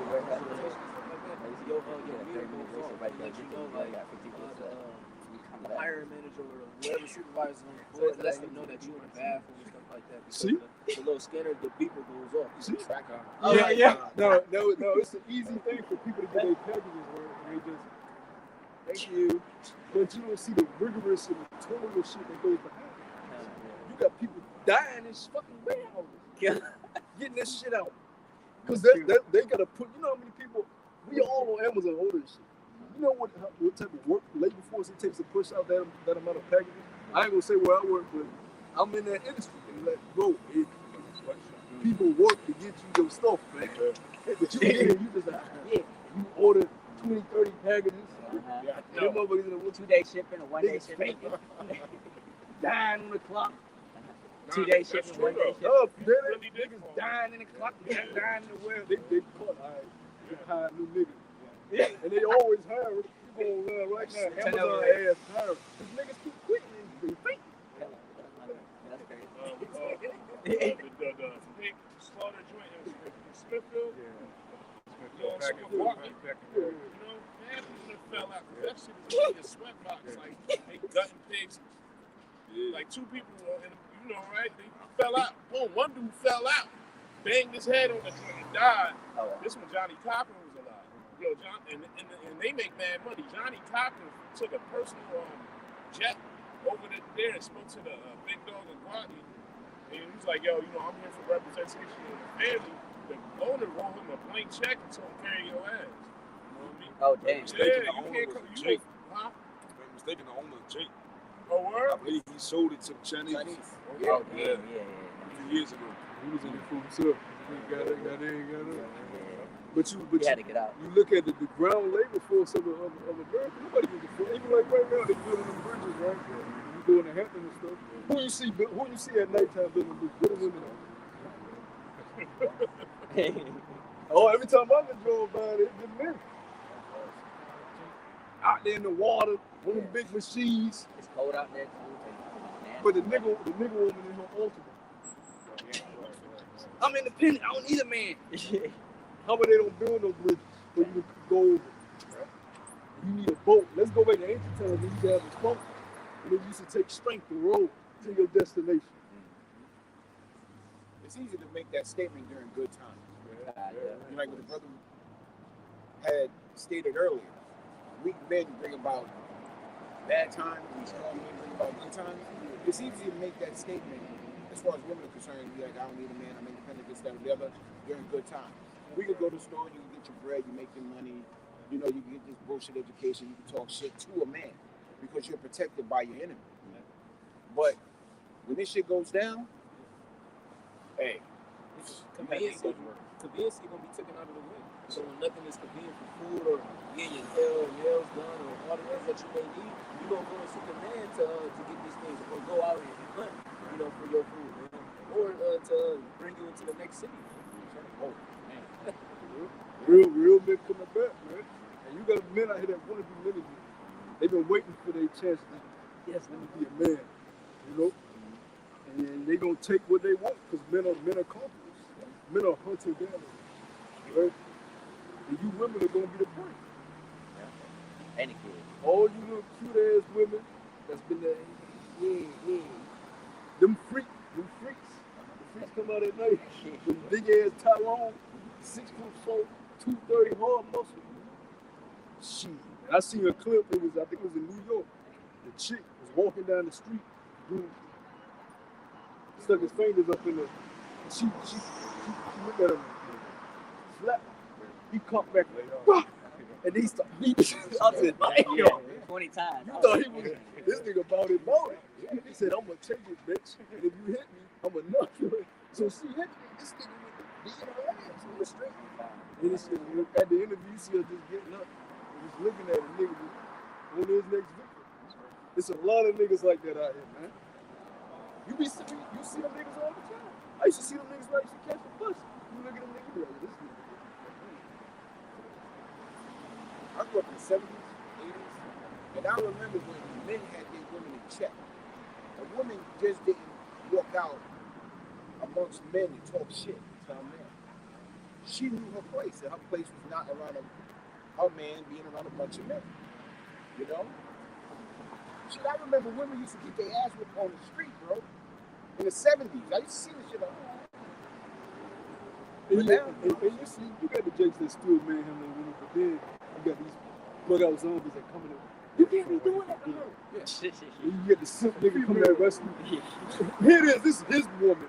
And you got a simp nigga, don't even know their relationship, don't know nothing about them. You coming to tell this man to get his hands off his woman. What the Lord tell niggas? Meddle not another man's affair. You can be putting your hands on her. You want to kill this dude, man. that could be my mother. You know what I'm That's saying? funny. You ain't put, if you see a nigga hitting on this woman, y'all know you coming. My sign spirit dude. You know? Anytime something happens to a so-called black woman, here you come on this 2 7, but he don't say nothing about when the man get fumbled over. You know how many women would keep their mouth closed, they was getting their mouth popped in, but they meant the scripture say spare not the rod. That don't just go for children. Sometimes you gotta pop your woman in the mouth.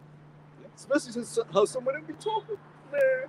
You see when They'll put their hands on you in a quick second. So see, society has a feminized men to where you think you ain't supposed to hit a woman. Then fuck you ain't. The Lord said you stone with. Cut a hand off. Yeah, you pull cut her hand off, she grab balls. You gonna put your hands on a woman. It's crazy. She really get out of pocket. Joe was like, what? You can't do that now, though. Yeah, see, we in a society now. We in a society now where they can call the cops. So now you can't do that dumb shit. You know what I'm saying? Anyway, we move into the kingdom, so you won't have. But if you able to not get the cops on you, Take this one. I know the trick. I ain't gonna speak on it. because these women are trying. These women are trying, especially Southern Kingdom. See, I grew up around Southern Kingdom women. Southern Kingdom women put their hands on you. You didn't even put your hands on her first. She will put her hands on you to the point you gonna let her beat your ass, or you gonna have to. Hey, You gotta pay yourself. you got to eat that. Just by that black guy. That's what he was aware of that. I could be in the guitar looking at They Tina. was in a restaurant and her friend. It's crazy as hell. They can tell you. They was in a restaurant and I Mark think he looking at Tina like. Ike was wild though. Ike was crazy. you see when they was in the restaurant. But we can't trust that movie either because you know they wanted to pay him to be the villain. Right. Tina was in the music industry. You know how they do in the music industry. So I'm sure he didn't see. He seen some shit. He was like, "Bitch, you don't fucking play with me." Right.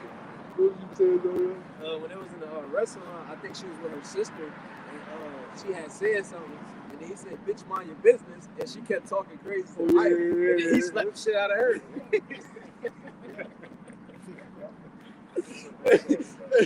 But see, look, feminized society, a nigga in that restaurant be like, "Man, what the fuck you doing?" Yeah.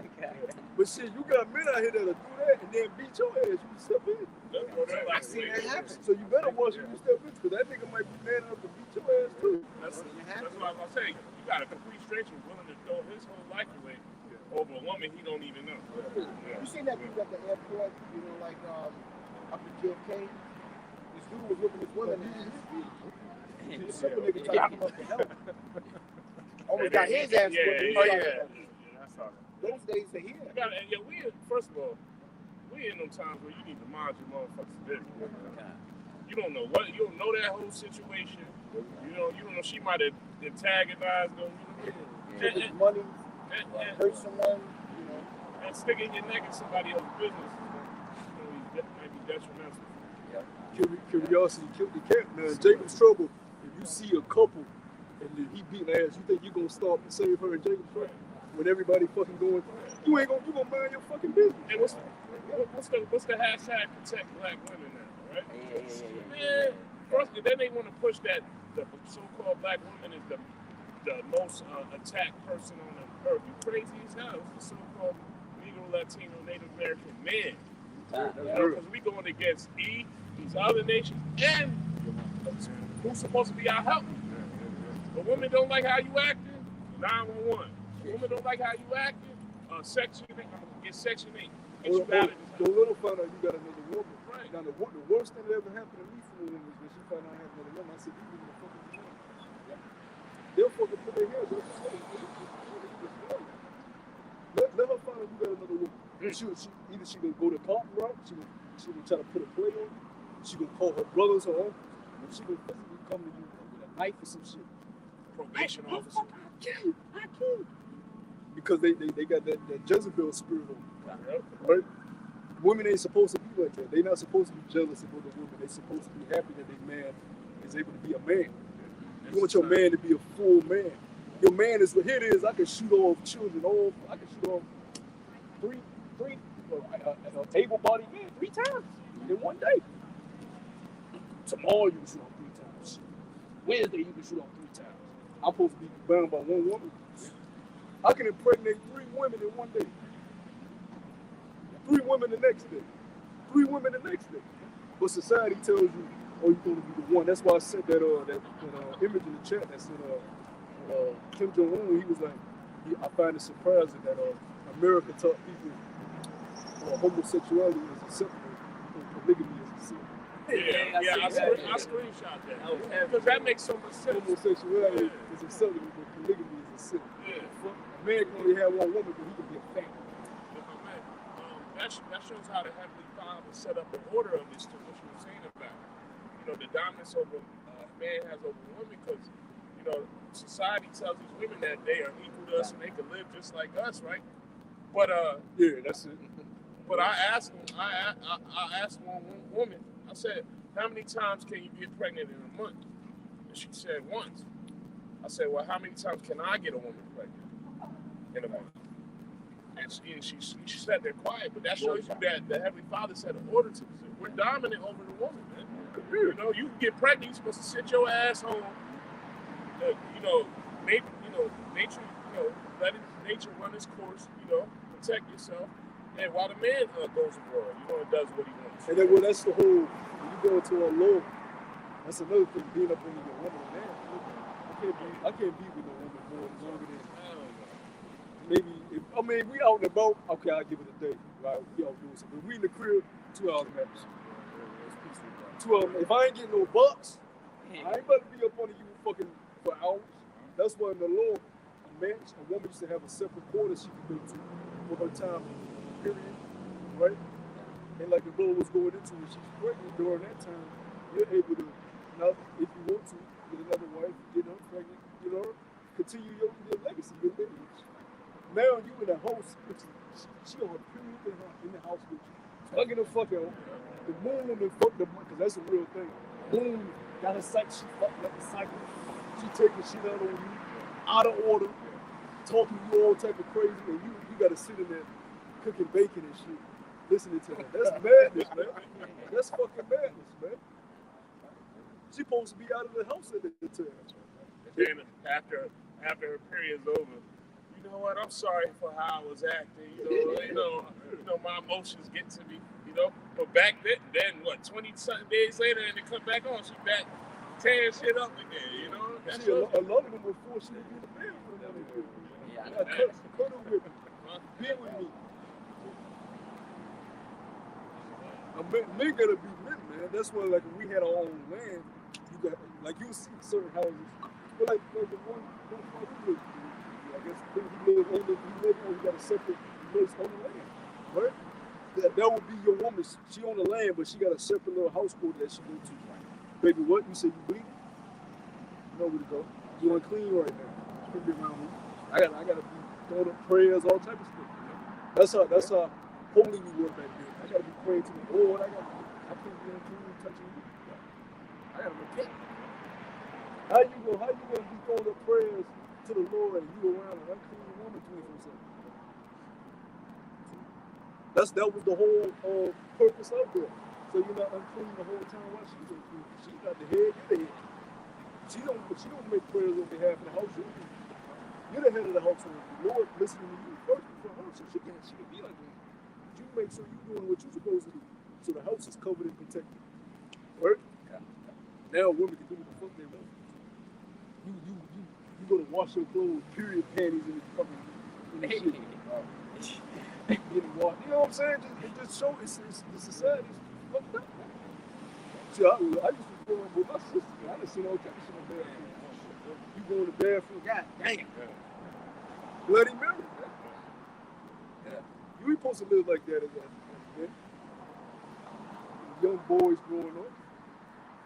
Things are supposed to be simple. That's why, hey, bro, we're going to go back to that belief. Because we're troubled in the spirit about these things. All right? That we have to be around these things, still be in these things. But that's why we come out here to expose the truth. To let the people know what the truth is. And the truth is not supposed to be something agreeable. Right? Have you opened the book of Acts? The prophets was getting stoned. They didn't agree with the truth. So y'all come to us and say, y'all wrong. Well, that don't mean we ain't right in the eyes of the Lord. We wrong to you.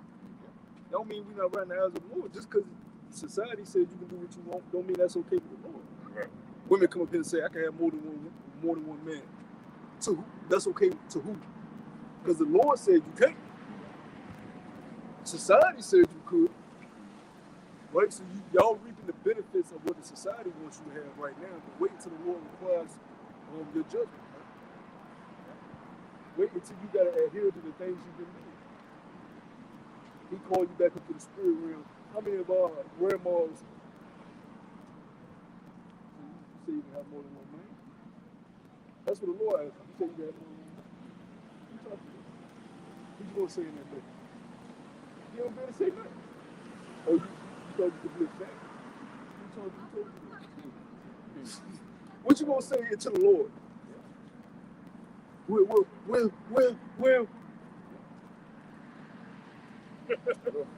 You ain't gonna be able to speak in the presence of the Lord. That's the thing. Your judgment is gonna be sealed. You ain't nothing to say in the presence of the Most High Supreme Yahweh. You just gonna be a being up there and just wherever He caught you on, because your judgment is sealed.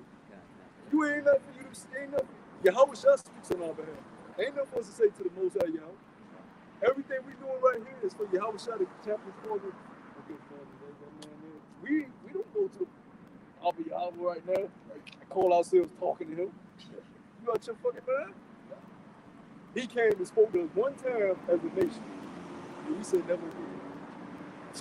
Moses, he gonna kill us, Moses. He gonna kill us. You talk to him. That show you what type of power we serve. They say he gonna kill us. The power that delivered you. Right? So we come to Yahweh Shah. We humbly recognize, look, we sinners and we need mercy. And that's why we need this Baruch. Go ahead. The book of Ruth. But see, these people out here that look at us with disgust, what do they repent to? Who do they repent to? Where's their shameless at? Right? Do they have shamefulness for their pridefulness, their haughtiness? Right? And a lot of you, the elder all the others from Dallas said a beautiful thing last night.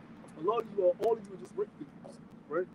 You just accepted being raped, right? The raper come down to the basement. If you numb to it, he just lay on top of you and take whatever. Y'all work these jobs, 9 to 5s. Y'all eat, you go to these restaurants. You go through the same routine, or you just accept it because it's all you been given. It's all you know. You're just a rape victim that's accepted what's been given to you, right? You don't make none of the laws. You don't make none of the decrees. As soon as the World Economic Forum say, "Oh, we believe there's going to be a new virus coming," we believe a cyber attack is going to have a nothing to get y'all included. None of this shit was anything before us till y'all start speaking it up, right? But we have no say in these things. We're left out of the loop. We don't know none of them niggas that was at that meeting. I ain't seen none of them niggas before.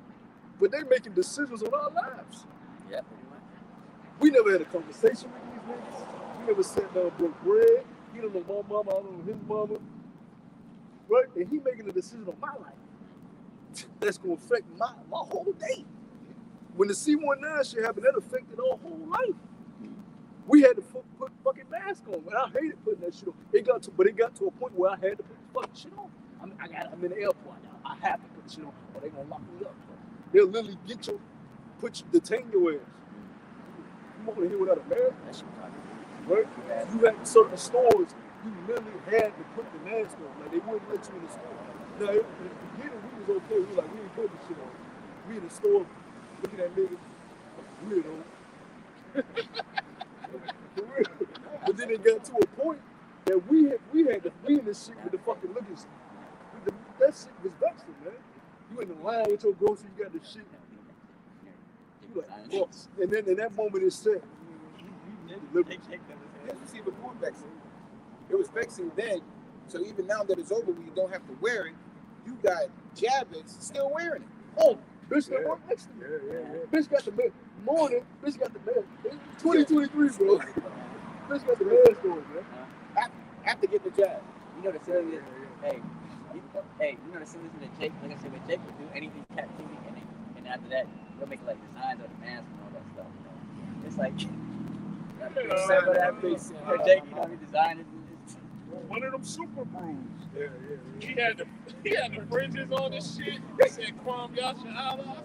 It's Jake, man, ain't it because of Jake, man. You mean Jake always gotta make something. Well, that's Jake though. Jake always gotta make something, flashy. Like even in prison, they got Jake that they put a little stab on their jump. No, like you said, they even took the posters. Some of them multiple doses, because you have to be, what it is they call it, you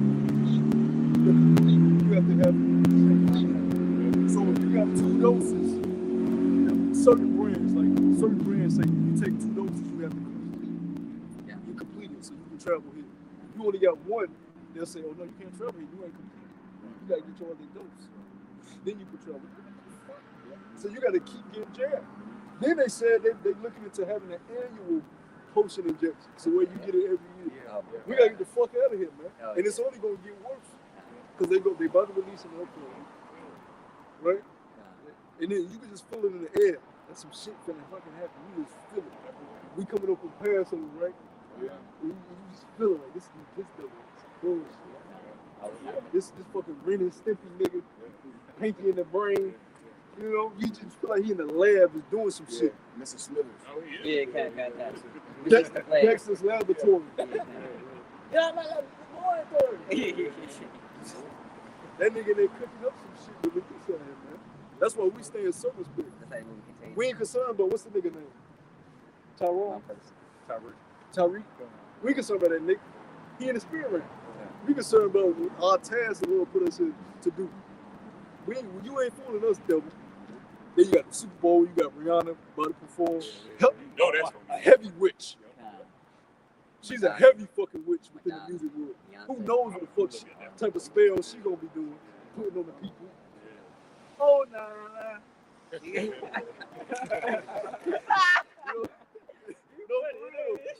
for real, this shit real, bro.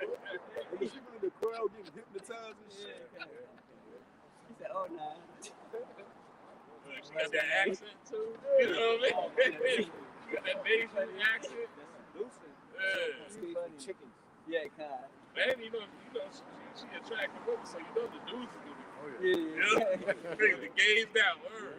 That bitch is a demon, man. What you had that pastor come out and say he went to hell. He went to hell and everybody was singing Umbrella. So it's a whole bunch of witchcraft and sorcery. You gotta understand, brothers.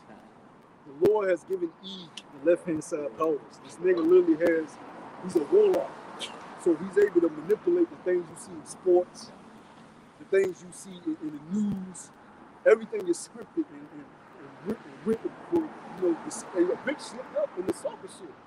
She said, whoever scripted this game did a heck of a job.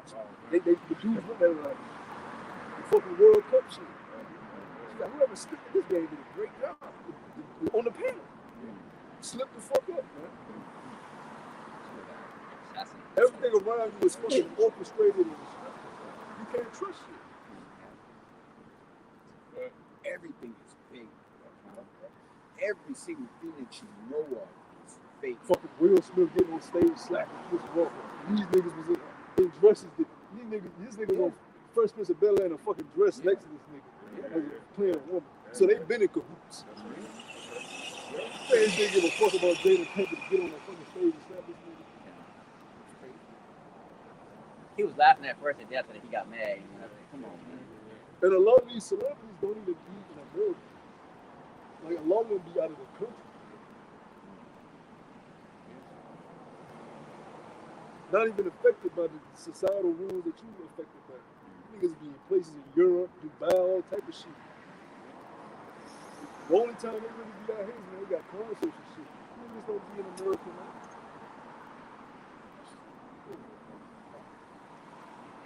The Book of Baruch, chapter 3. Even in like a lot of these countries, like you look at Korea, China, they have their own superstars. Now, of course, they still look at these Drakes and these mega superstars over here as like the thing to be. But they have their own superstars. They have Korean superstars. Yeah, Bollywood. They have their own celebrities. Like how you look at Denzel, they got their own Denzel in India and shit. So don't you look and think America? No, they got their own shit going on. Okay. People marvel at America and emulate it, but they got their own shit going on. Man, when you leave America, as you see it, you realize that America ain't life.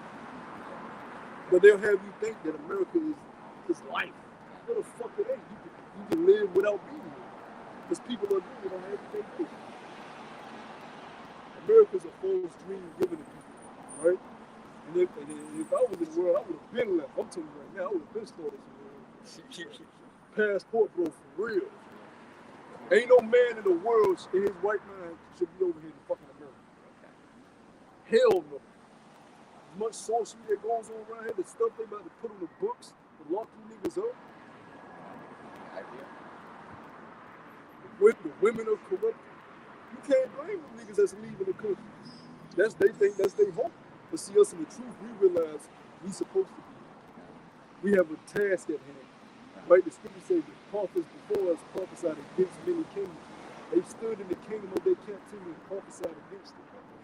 Why? Because their people are there in captivity. And the enemy is there. So we have to be here. Right? We ain't supposed to get a passport, go to the Philippines, get a Filipino chick, hold her hand, yeah, I'm in heaven. That ain't what we supposed to do. We supposed to be prophets. Right? Then when we get beamed up, we'll be able to go to the Philippines, do whatever the fuck we want. Without having to court them. This bitch, come on. Yeah. Right? Yeah, kind of We gonna get it the right way. got Cause princes ain't supposed to be courting no bitch. We ain't supposed to be taking no chick out, sitting with her at the you know, $500 Ruth Chris. The hope you get the draws at the end of the day. Cause it's a hope. You see a dude that flew that girl out, spent 5 bands on it. He got so mad, he went on live. You funny. This bitch, I done flew this bitch out and spent all my money. And she's sitting there like, well, I never said I was going to give you no ass, you know what I mean? Yeah, dude. But that's weak though. I mean, why would you fly a female out just for some box? Yeah, he wants some box. That's weak though. Yeah, it's weak, but hey, they in the world. You know? Hey, faith is the evidence of things. You at the dinner, you hoping. You know what I'm saying? You say he was 11. You know? Faith is the evidence of things not seen. You got your best cologne on. He put the work in. He in the mirror like, you know what I'm saying? She gonna like this. Pay $100. You trying to remember your game that you was like, what's that shit I was thinking I was gonna say that? Yeah, some sort of look. You know, you trying your best. Then at the end of the night, she get out the car. Hi, thanks for the dinner. Shit, look. Free food. That's Yeah, right there. you know what I'm saying? You got that look like, oh, you don't fucking know. You want me to walk into the door? Yeah. You know, open. She changed. Yeah. You funny. You should give it to somebody just on the one day. Yep. One interaction. One drunken occasion, Yep. right? Just one hot moment. That's what's driving these men crazy because men are doing these things. That's what a red plate community is so big. Because men are actually doing this. I had a Jake on the class. I should tell me, dude, I've been on these dating sites. I just been spending all my money taking these chicks out, and they really just running game on me. They're not calling back, texting me back. He just telling me, yeah, I went here, I took this chick here, I took this. I'm like, stop. Just stop. Can I say something? That shows you how much the woman has fallen because these women are gaming men just for a plate of food. When at least when I was coming up, the women was cooking in the crib. These women don't know how to cook no more. They want to game somebody because they know the value of the power you know, the box. Oh, I just want to go ahead and go get a good plate. That's fair. You know me, get a couple drinks, and then I'm going to go home and call my homegirls. I'm going to call Tyrone, Big Willie Tyrone, to knock my brains loose. You know what I'm saying? You know me, and that's fucked up, man. This place got to go, like the brother said. Why women ain't cooking no more? You know?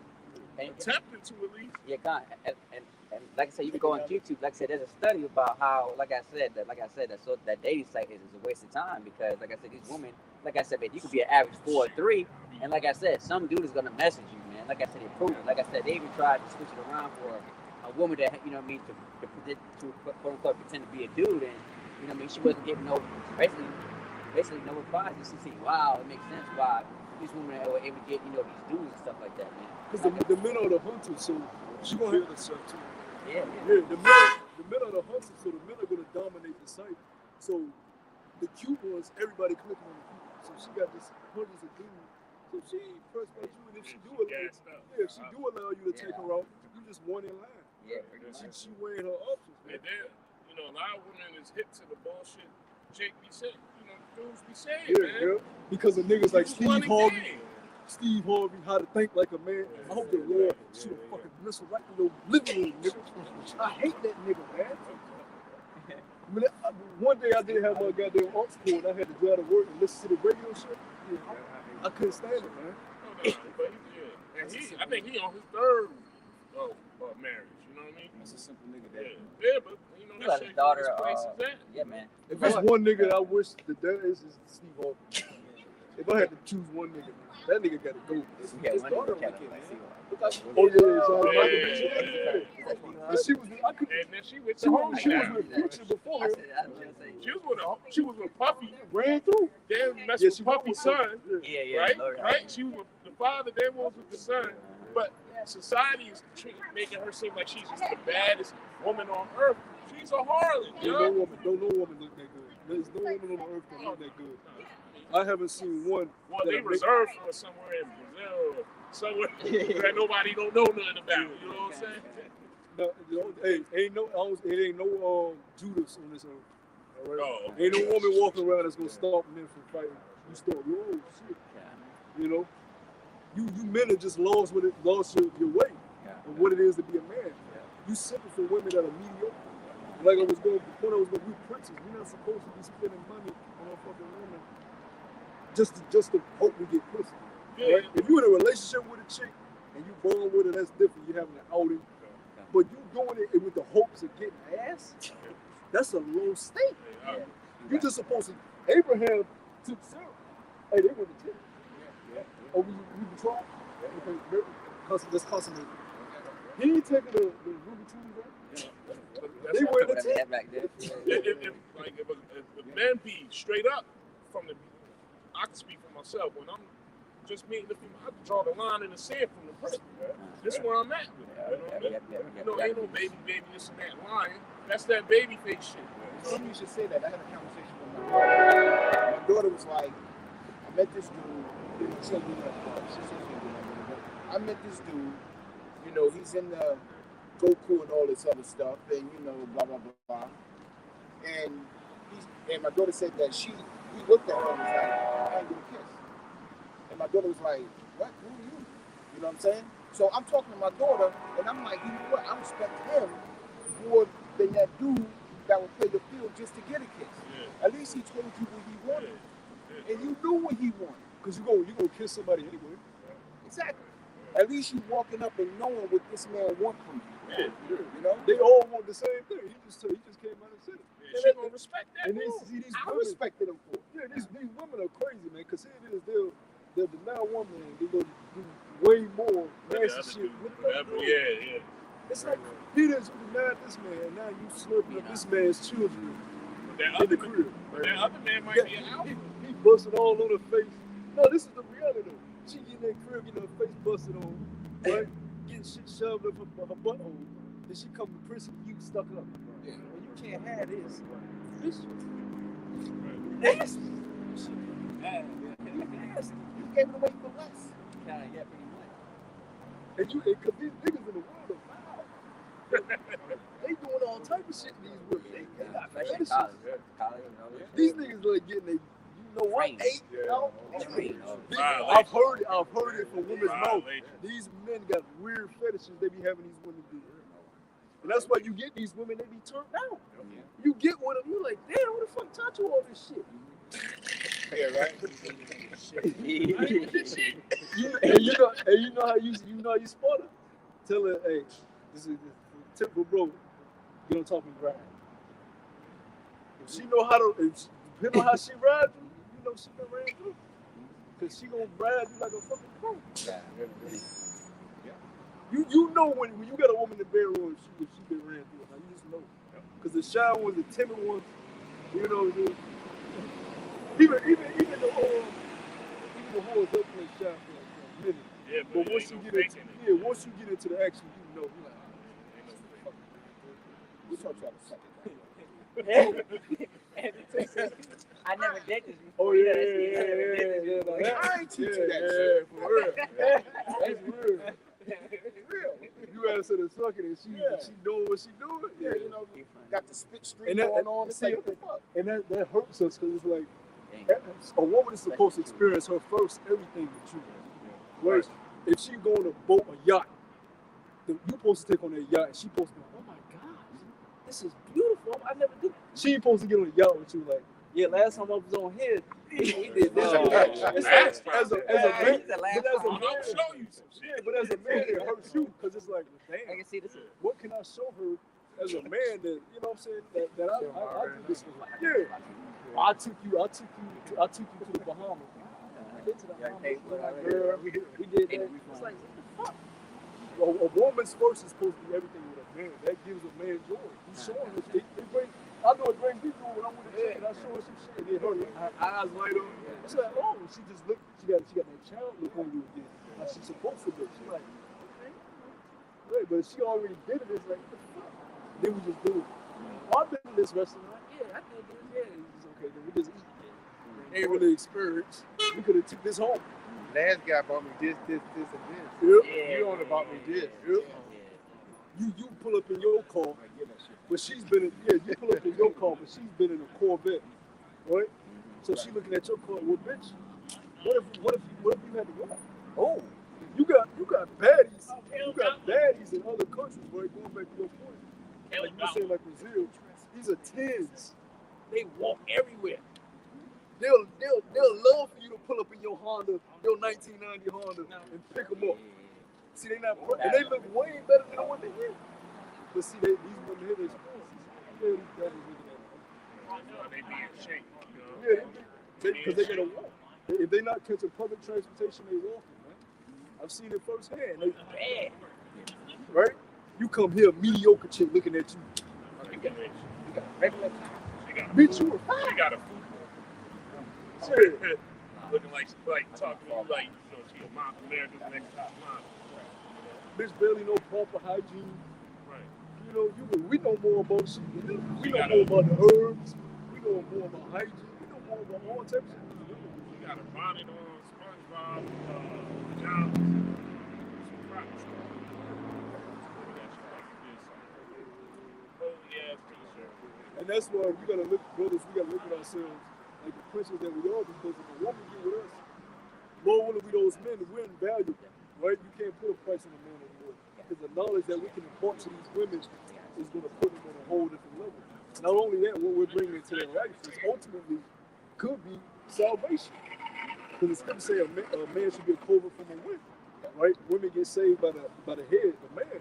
So if a woman get with one of us who's serving the Lord, they don't realize they literally hit the golden ticket if we endure to the end.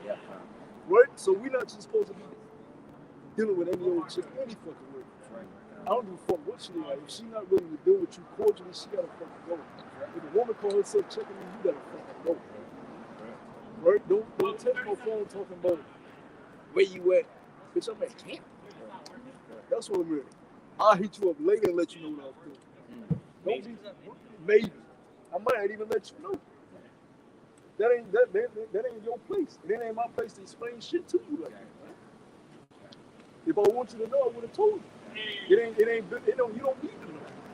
I'm gonna let you know the things you need to know. But see, women think it's their place to ask you questions. Where you been? Where you doing? What you doing? Right? And they don't gotta do nothing for you in return as long as they give you the boss. That's a horrible deal. That's prostitution. That's really what relationships have become. Prostitution. She give you sex, you give her time. What else is a woman doing for you? Is she your biggest cheerleader? Is she motivating you? Is she a pillar of rest? When you come in from work and you lay down and talk to her about your worldly matters and she just listens and okay, all right, he'll be all right. He'll be all right. I'm gonna go make you some tea, right? Or is she black, telling you about all her problems? You gotta take on her world. Just for some vibes. Right. No, you cannot. Where we at? You want that second? Yeah, let's go to the second. You see something interesting up there? It's all interesting. Okay. Yeah, if you got a question, just let us know. Okay. This book of 2 Esdras chapter 7, and I start at verse 57. It says, "Then answered he me and said, This is the condition of the battle which man that is born upon the earth shall fight." Verse 58, "That if he be overcome, he shall suffer as thou hast said. But if he get the victory, he shall receive the thing that I say." Yeah, if you be overcome, you should suffer, right? You see it all the time. People be overcome by their flesh, by their worldly desires. Hey, we all got family members that have some type of addiction. The world has overcome. They wasn't able to cope with the troubles of the world, so they took it out on the world, and they got addictions from it, whether it be alcohol, whether it be cigarettes, whether it be hardcore drugs, whether it be being abusive to other people. people that just lash out on other people because they don't like their life. Right? Go ahead. I'm meditating if I want to put some level out of it. Verse 59, for this is the life whereof Moses spake unto the people while he lived, saying, choose thee life. Get them colorblind boots on. Verse 59, for this is the life whereof Moses spake unto the people while he lived, saying, choose thee life that thou mayest live. Nevertheless, they believe Now, not. what's life, brothers? Right, what's life? Long statutes and commandments. That's life. That shows you how to live. That shows you how to conduct yourself throughout society. Right? He got them columbine pants and shoes. Right? He about to shoot up the whole school. That's the pants and the shoes the nigga had on. He had a long trench coat. That's a straight Edomite. It ain't no inch of Jake in that body. I feel like one of them incels. Now we're supposed to be in the kingdom next or something like that. Like Apostle Hall said, if I end up in the kingdom and the Edomites are able to be in the kingdom with us, I'm gonna kill Edomite. He about to fall off. Fuck that. That's madness, man. That's fucking madness. Go ahead, bro. And you see why the Lord say we gonna lock their ass back up. He let them loose, but we gonna lock their ass. They gotta be locked up, bro. They're the problem with the earth. They're the reason for pedophilia. They're the reason for bestiality. They're the reason for homosexuality. They're the reason for women worship. They're the reason for the demasculation of man. Them. Gad was wicked over here, but at least Gad understood what it was to be a man before he brought his ass over here. At least Gad understood the respect of land and the beasts of the land. At least Gad understood that medicines come from the earth and not from the lab. Food was still real. This man came over here and fucked up everything in the name of manifest destiny. You didn't consider the latter end?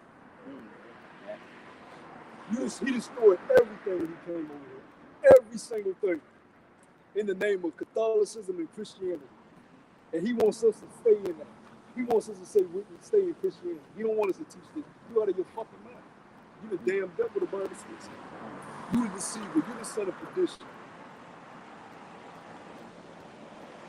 And you can't prove us wrong. You can't say otherwise. Because you have shown yourself in every instance to be the damn devil, man. What kind of person teaches us that we're black and Africans and then give us Christianity? They don't give us nothing else. The taxes. Right? Tells his people they're white. You're also Christian. Bunch of confusion walking around on the earth right now, man.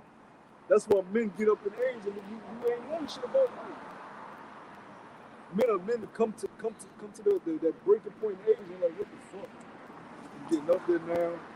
Even women, they get older and like, fuck. And they start realizing, shit, that was my life. They start realizing it's vain. And then they gravitate to what? Their fucking church, which is also vain, but that's all they know. All they know is the plantation. All they know is the plantation doctrine. That's why the scripture say you can't put new wine in old bottles. Right? These people out here are defiled, man. They have to be destroyed. And the brothers that are up here, we have, I guess, the Lord sees something in us, the wall you help us know shine, to give us the light, the eyesight of the sea.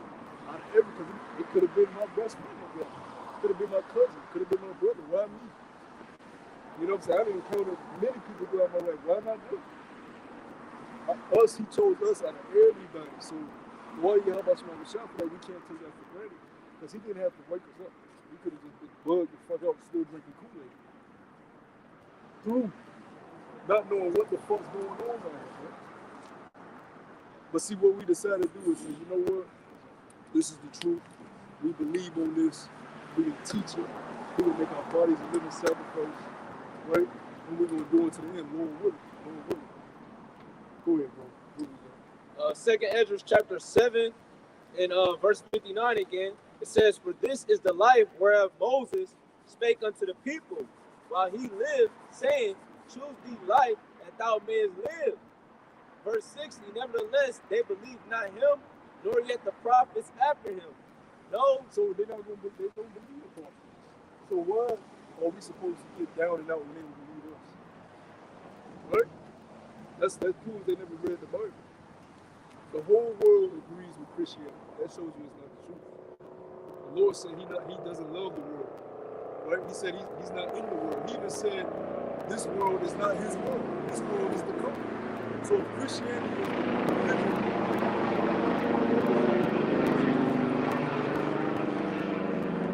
if Christianity is the religion that governs the majority of the world, that shows it's a false world. Because Christianity didn't reach the four corners of the earth. The Bible is the #1 selling book of all time. Right? That's a fact. You can look it up. And Christianity has dominated for centuries. Can't be the truth, bro. Can't be the truth. Go ahead, bro. it says, People hate the truth. That's how you know what the truth is. People hate the truth. People don't like the truth. People demonize the truth. Right? People come against the truth because it don't make them feel good. Right? Go ahead, bro. verse 60, "Nevertheless, they believed not him, nor yet the prophets after him, no, nor me, which have spoken unto them." Verse 61, "That there should not be such heaviness in their destruction, as shall be joy over them that are persuaded to salvation." That's Yeah, so the Lord said we're going to be more joyful once we get saved than what we were in this destitute state and sorrows. So all we got to do is wait and hold on. But the point there was that the whole duty of man was to overcome this flesh, overcome the world. Right? Don't let your demons overcome you.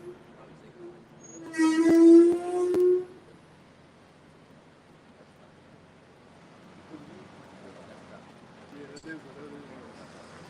He got it though. He don't play.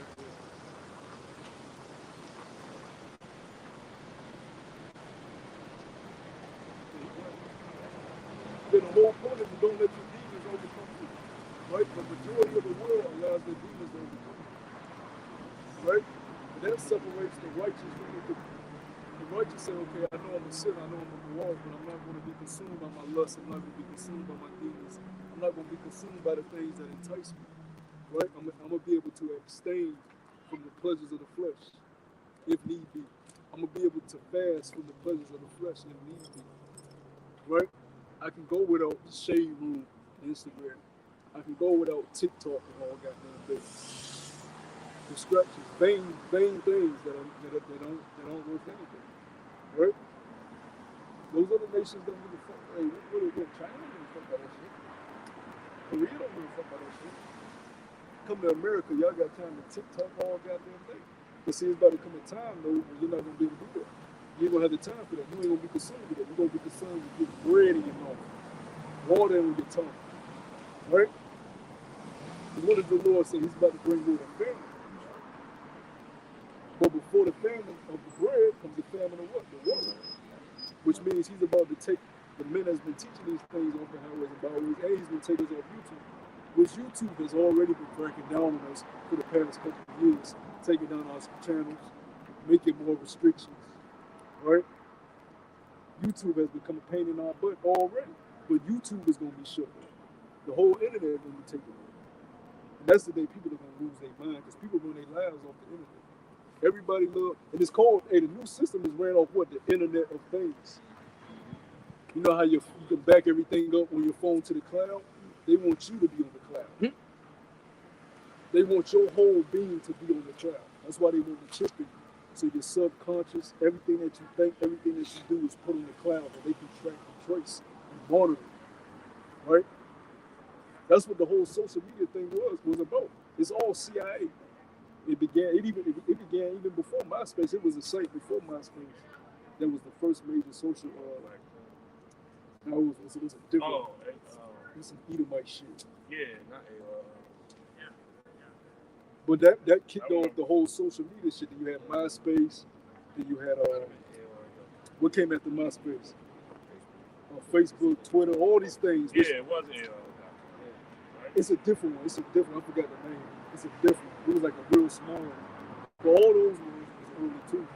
But that all those were CIA operatives that was put up there, right? To monitor the people. You willingly gave them your information. Give me your name. Give me your number. Location. You look at certain people's pictures. They got the location where they ate at. Location where they at. You willingly gave the CIA your business. That's why when you online, sometimes you'll be on a site and the things that you looked at before just pop up advertised to you. What the fuck? How you know I was looking at this hat? Yeah. It'll just the things you like will just pop up for you and be advertised to you. Why? Because the AI has gotten smarter. It's learned to learn people. It's computer. It's learning you. The AI, that's what AI is about. Artificial intelligence. The AI is getting smarter and smarter as the years go on. And everybody got their own profile that the AI is making. He like that, he like go here, he like do that. They got everybody on file. And you willingly do it. You helping them every time you look at your camera. Yeah, every time you look at your phone. Yep. Taking a snapshot. Yep. That's what the elders told brothers to be careful in social media shit, because that shit is gonna come back to bite a lot of Israelites in the ass. Because they're gonna come for you first. You know? And all y'all that's on that damn shit boasting and bragging, they're coming for you first. Yeah, especially, yeah. You enemy of the state, man. Yeah, especially the Hebrew Israelite people. Hey, You gotta be careful dealing with that shit, man. We behind enemy lines. You know, you gotta use wisdom, be circumspect when you're dealing with that stuff. You know? Go ahead, bro. The Book of Baruch. Even with these new phones, they got location services now on every fucking thing. Every time you download an app, you want to enable location. Every time I couldn't know. Every time I said, no, why you need to know my location? I don't never enable my location service unless I'm using like unless I gotta use like a GPS or something. I gotta search. I'll say they have the option. Use it while allow it while you're using it. So as soon as I log up that, you cut my location. But even then, you should go to your settings and check and see if that shit left on. And another thing, I don't know, brothers got iPhones. Whenever you see that yellow dot lit, that means that you're being recorded. There's a way to cut that stuff off too. There's in the right corner of the iPhone, there's a yellow dot that lights up. Whenever that lights up, like when we do our videos and we screen record it, we keep that yellow light on and then for whoever got it. If that's on and you ain't on your phone, that means they listening. They've been updating all this technology for a reason. Keep outsparing you up on what's the bitch? Alexa. That bitch is a goddamn spy. She in the crib. You think she off? Alexa turn on. Like, all right, nigga. Yeah. I'm gonna shut up. I ain't gonna turn off. She listen to everything that's going on in the crib.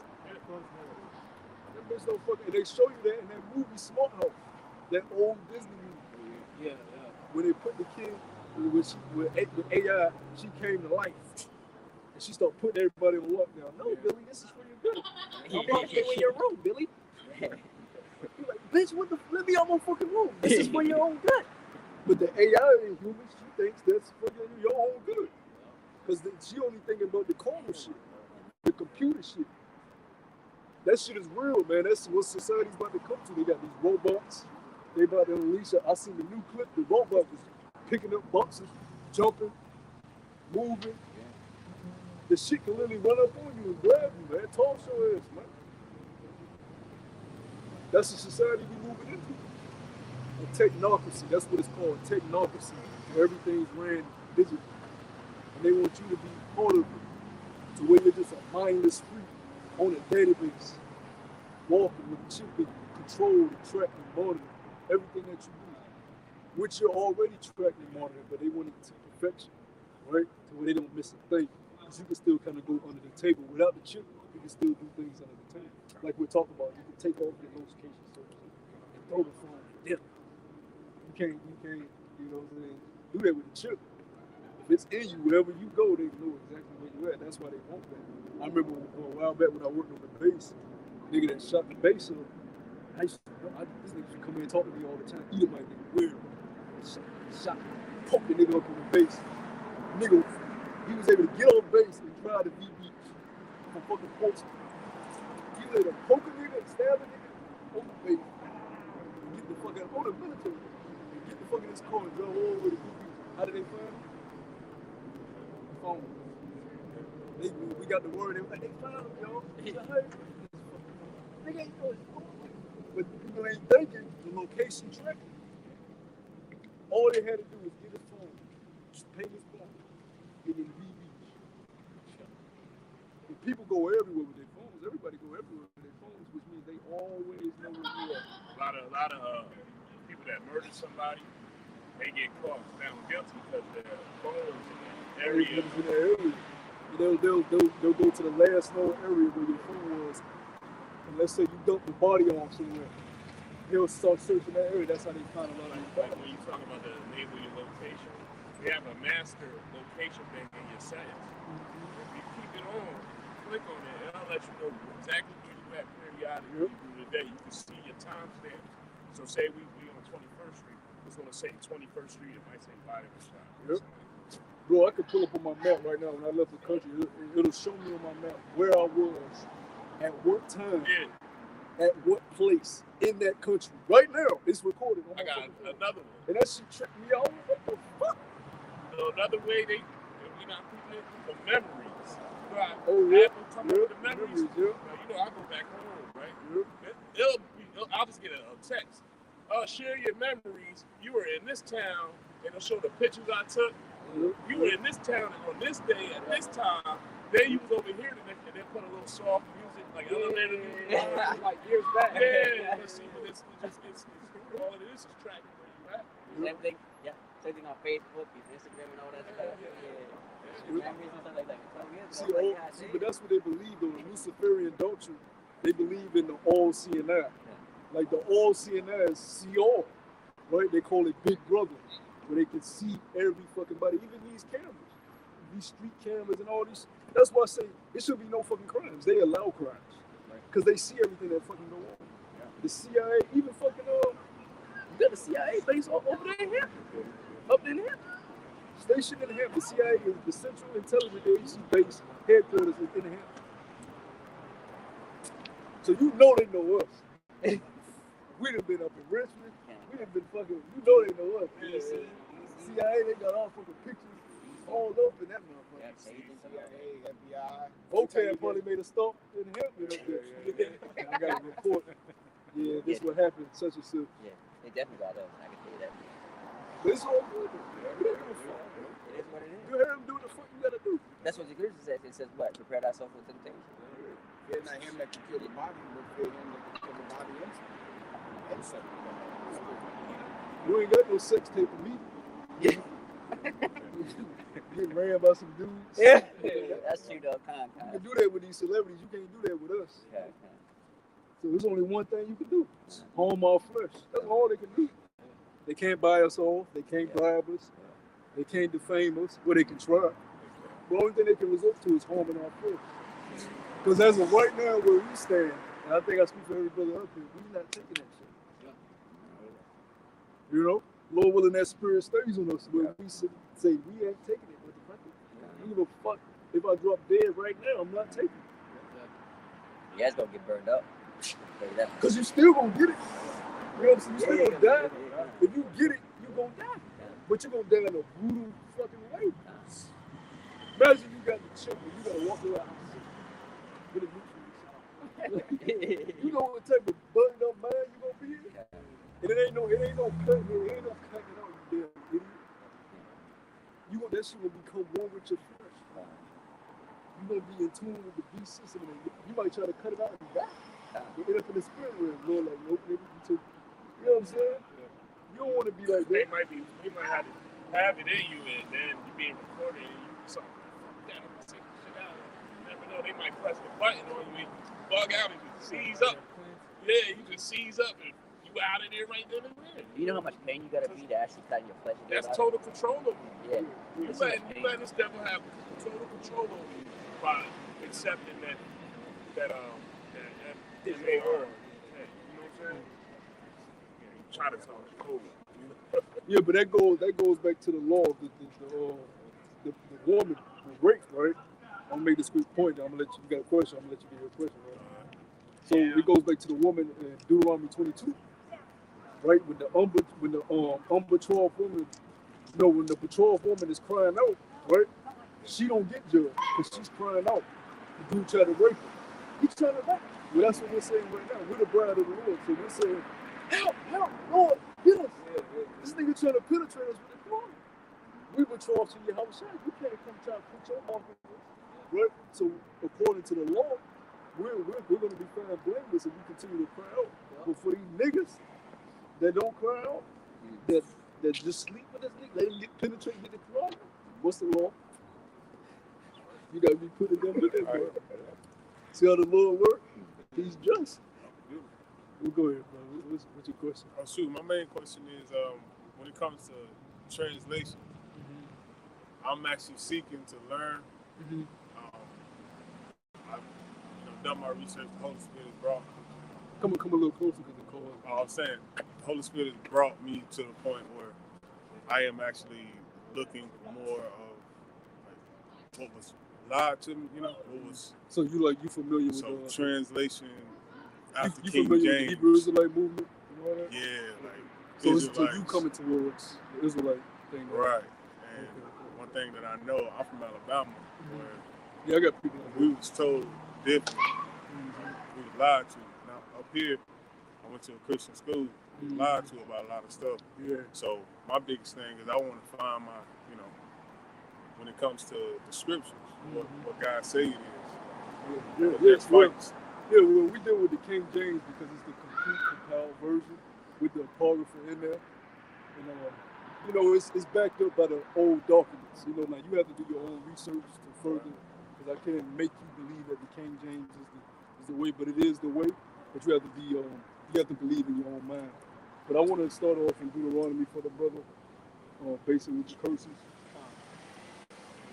The main thing that Christianity didn't teach us was the curses.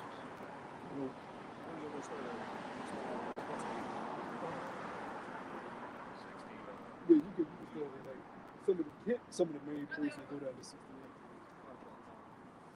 Because you had early Bibles, you had the Geneva Bible, but what King James did was he compiled the real scrolls that was written down by the prophets into one book. He had those scrolls and he said, okay, the manuscripts that were copied, and he said, okay, I'm gonna compile all the prophets together in one book, right? And King James version is that? The King James version is that. Which he was, when you go into the history, you look him up, he was a so-called black man that was fighting so-called white people over there in Europe to get this book out. They didn't want him to produce this. I was told King James was taking out stuff. Say that again? I was told King James took out a few books. Who said that? It's an Israelite I know. He's a guy, his name Avi. He said when it comes to the King James version, right after that period, everything before was like more consistent than the King James version, the translation. See, the reason why we deal with the King, you ever heard of the Dead Sea Scrolls? Yes. Like some of them old manuscripts, when you look at the Old Testament and the King James, it backs that up to a T. The books that you need are in here. Now, if he's saying like, I've heard like there's a book of Barnabas and all this other stuff, we don't deal with those other books. Because the Book of Enoch. Yeah, Book of Enoch, yeah, like those are not validated. You know what I'm saying? So if he's dealing with that, we don't deal with that. It's not validated, and it's not in the Dead Sea Scrolls. And that wasn't part of the Dead Sea Scrolls that was brought. And the Dead Sea Scrolls was proven to be valid. And how many books in the Bible, King James version? How many? Is it 66? But you got 13 in the Apocrypha, right? Yeah, with the Apocrypha. So Yeah. 66 plus 13. And what do you mean by the Apocrypha? The Apocrypha that's in the King James. Talk to me about that. What that mean? It's called the Apocrypha, but it's like like this King James book. Who got the King James with the Apocrypha? You got it. So like this brother has the King James. He has the full King James authorized version. Okay. Now you had a group of so-called white men that came together and took this out. And that's the one that. Yeah, so you can buy the Apocrypha second. Okay. But when you read in the what is known as the Old Testament, you'll find out that it speaks about ancient kingdoms like Babylon, the Medo-Persia, and the Greeks. But it doesn't have the Greeks without the Apocrypha. It jumps straight to the Romans. So the history of the Greeks is in the Apocrypha, but they took that out because it further exposes so-called white people and who they are in the scriptures. So when you read the Bible without the Apocrypha, and they'll say Babylon, Medo-Persian, then they'll jump to the time of so-called Jesus and the Romans. What happened to the Greeks? They took that whole history out for a reason. So it's a lot of good stuff that's in the Apocrypha, which is part of the original King James Scroll. Damn, just been down. Where would you find that then? The Apocrypha. Let's get the 1611 King James. This one right here. You can get it off by Amazon. 1611. It's 1611. Let's get the 1611. But if you're not able to get the 1611, then you have to buy the Apocrypha second, the Apocrypha separate, which I think is only like $5, $8, something like that. It's not expensive. But the extra study Bible as well, the 1600 study Bible, that's a good one too. It got all like the maps and everything in it. And a lot of precepts that match up with it. Yeah, this is pretty expensive, but like, these study Bibles are real good. This is another reason why we use the King James, because it backs up the Hebrew and the Greek to a T. And do you speak Hebrew? Oh, we learn the In that class? The Paleo Hebrew. We're learning. We're not perfected in it, but Yeah. we're learning. And what But the was- real Hebrew, Where? When do y'all learn? well, in our spare time, because we learn from our teachers, you know, and the blueprint they gave us. We in our spare time learn the words, like the enunciations, the vowels. But that takes a lot. That takes a lot. Yeah, Yeah, of time. I have a Hebrew Bible, and it's translated in Greek though. So. Yeah, it's they got in the Assyrian text. So Yeah. we go off of the paleo. So paleo means Right, like that's the the blue- like- earliest. Yeah, like closest the blue consistent- letter. the Like the consistent blue letter. letter Yeah, like of if you the look name, at a lexicon in the blue letter, and you try to find a Hebrew word in the Old Testament, it's going to give you the Assyrian letter. So what you have to do is, if you're familiar with the Paleo Hebrew, line up those Assyrian words with the Paleo Hebrew. Right. You'll get to it. But that's a whole lot of. That's a whole. We tend to get brothers rooted in doctrine first before you start jumping learning the whole new language. You know. Because if you don't believe it, you don't make no point in learning it. It's the book of Isaiah, chapter 34 and verse 16. It says, "Seek ye out the book of the Lord, Yahweh Bashem Yahushai, and read. No one of these shall fail, none shall want her make. For my mouth it hath commanded, and his spirit it hath gathered it." So we read we take the whole book, the New Testament and the Old Testament. We don't separate it. But we found out that who they called Jesus, his Hebrew name was Yahushua. Everything that he was saying was in the Old Testament. Right? He wasn't saying anything against the Old Testament, which is they try to say it's different, but he was saying the same exact thing when you actually read it and have an understanding. Everything that the prophet said, he was saying the same exact thing. They even prophesied that in Isaiah. You know, so we read the whole book because that's what the word is. Christianity, like you say, Christianity loves to do it with the New Testament. Right? But the whole laws and statutes of how to govern yourself is in what? The Old Testament. So if we take out the Old Testament, we don't even know not to kill ourselves, not to kill your brother, not to steal from your brother. You take out the Old Testament. But that just shows you how foolish Christianity is. You have to eat the whole roll, the old and the new, to have full understanding. Now let's get the curses real quick. Yeah, go ahead.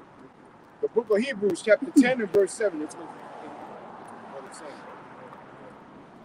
Then said I, Lo, I come in the volume of the book. It is written of me. So the volume of the book that he talks about is written of the Messiah. Throughout the world. And the further proof that when he first came on the scene, he read out of the scroll of Isaiah. Right? So you gotta have.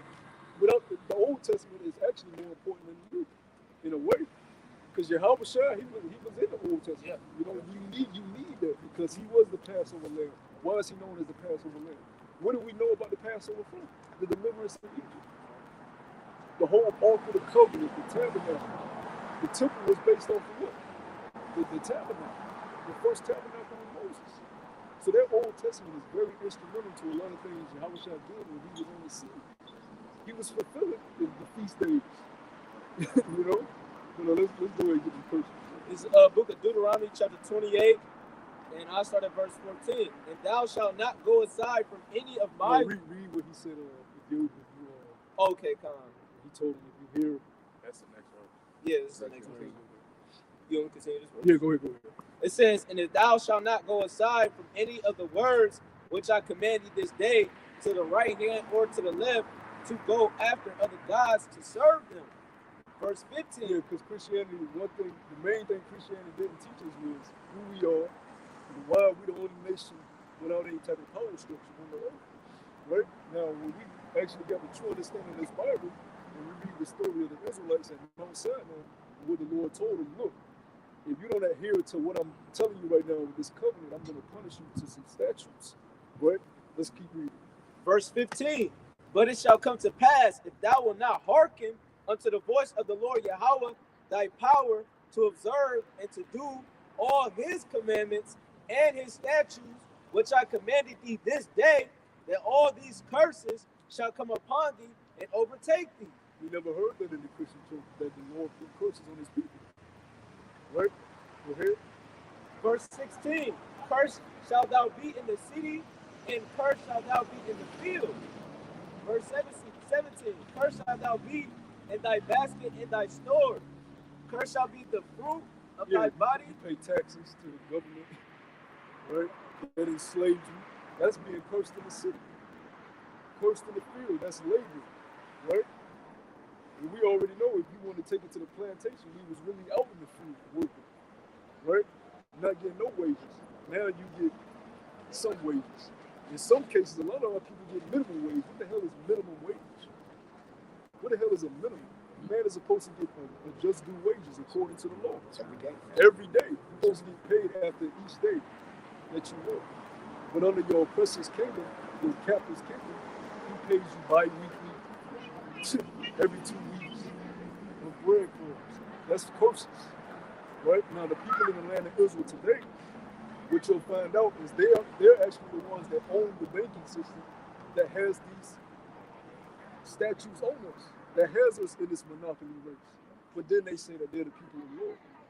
Well, this scripture says that this curse is on the people. That's one curse y'all don't fit. Because how are we going to be troubled in the city and in the field, but you own the city and the field? You can't be the people. Go ahead. I'm going to jump to verse 20. It says, the Lord shall send upon thee cursing, vexation, and rebuke, and all that thou settest thy hand unto for to do, until thou be destroyed, and until thou perish quickly, because of the wickedness of thy doings. Yeah, whatever we set our hand to, we didn't accomplish. That's why you see instances like Black Wall Street, and there was many Black Wall Streets. Right? You had places in North Carolina, Chicago, Detroit, New York, where Jake came together and built these so-called black communities that had their own banks, movie theaters, buses, taxis. What happened? The enemy was able to come in and destroy those cities. How? Because those curses, right? When till this day you have a Chinatown, not just in New York. You got a Chinatown in California. Why are they able to have Chinatown, but you wasn't able to have Black Wall Street? They're not under the curses you are, right? Go ahead. It says, because of the wickedness of Let thy an doings. Israelite group right now, let let's say 5,000 Israelites go build a community somewhere. They got their own bank, schools. Man, Esau wouldn't allow that shit. That's why you haven't seen it yet. Why? Because we're under the curse. Christianity didn't teach us that. Go ahead. It says, because of the wickedness of thy doings, whereby thou hast forsaken me, the Lord shall make thee pestilence cleave unto thee, until he have consumed thee from off the land, whither thou goest to possess it. Verse 22. Oh yeah, those pestilence. Like I said, what do they do when we're born? What, they drug us? You know, Ritalin and all that stuff. You know, I mean, they use medicines, antibiotics against us. You know, like the Tuskegee experiment right now with the potion right now. You know, who's that made for? It's made for our people, man. For what? For our destruction. Yeah, You know? we didn't have no say in that. We couldn't tell them don't unleash the potion. Pfizer, don't unleash it. We don't want it. No, you had to take it. A lot of Jakes, especially in the military, they had to take it to keep their job. That's not a free person. If you have to inject something in your body to keep your job, how are you free? That sounds like a slave to me. You take this or you lose your job, your way of survival. Christianity don't have the answer to that. But the truth does. The truth tells you you are under curses under your enemy, so you have to go to him for the one of all things. Right? Go ahead. It says, the Lord Yahweh shall smite thee with consumption and with a fever and with inflammation. That inflammation, what is that? A lot of our people have what? High blood pressure, diabetes, cancer. Especially down south. You say you from Alabama, my people from down south. A lot of my people suffer from that. Diabetes, high blood pressure, just from the diet that they eat. Right? It's very salty. They love that pork. Right? Love the pig. Right? Go ahead. It says, and with a fever and with inflammation and with extreme burning and with the sword and with blasting and with mildew, and they shall pursue thee until thou perish. I'm going to jump down to verse 29. Verse 28. Yeah. He said extreme burning. That's all those sexual transmitted diseases all people got. Right? Go ahead.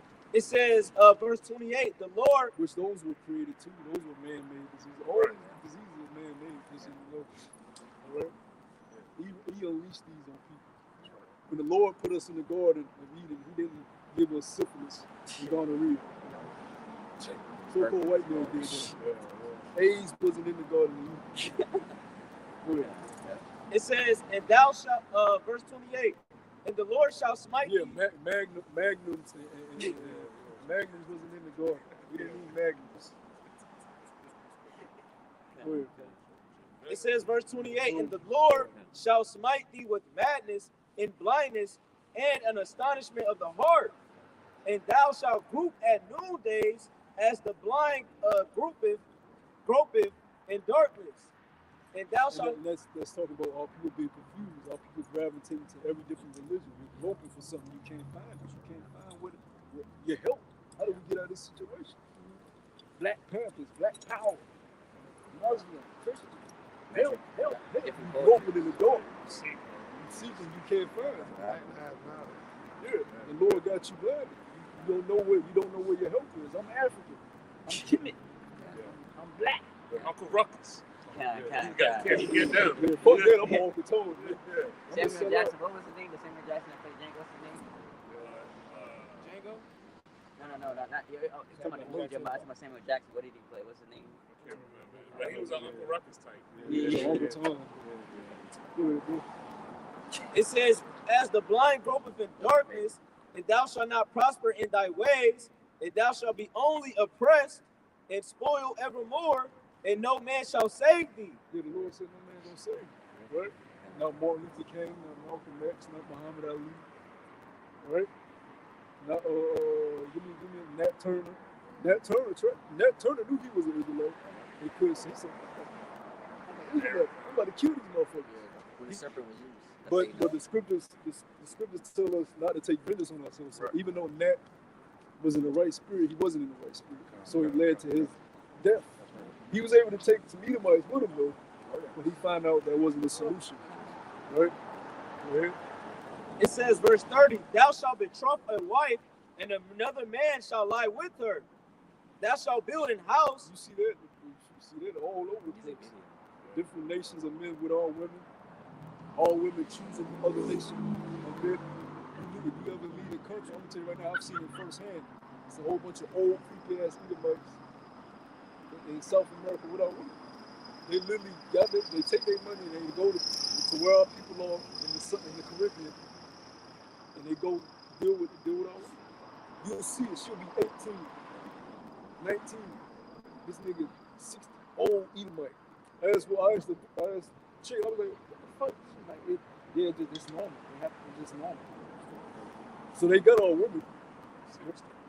Nasty as hell. But what can we do about it? Well, we supposed to have that nigga in chains. He's able to travel the country and deal with any woman he wants. While our people are here working and toiling day in and day out for their bread. You can't just catch a flight the way they want to go. But if you leave these countries, I'm telling you, you're going to see nothing but Edomites. I had one sitting next to me on the plane. He's showing me his fucking girlfriend of all nations. That shit ain't. I was ready to take the whole plane down. We all go to the spirit. You know, but you have to sit there and take it. Why? Because that's our punishment for disobeying our power. Right? We went into a covenant with him, and we said, okay, you chose us to be your royal people. We're going to obey your law, statutes, and commandments.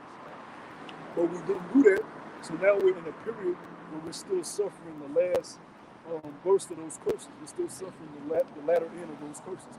We're almost done, but we're still at the end of America. So we have to wait till America's destroyed, and then we'll be delivered out of here. You know. But while we're in America, we're still under these curses. Right? Right? It says, "Thou shalt build an house, and thou shalt not dwell therein." You see that all the time. You see that in the plantation we built Master's house, and you see that now. Hey, Issachar, the so-called Mexicans, they build nothing but houses 24/7. It ain't for them.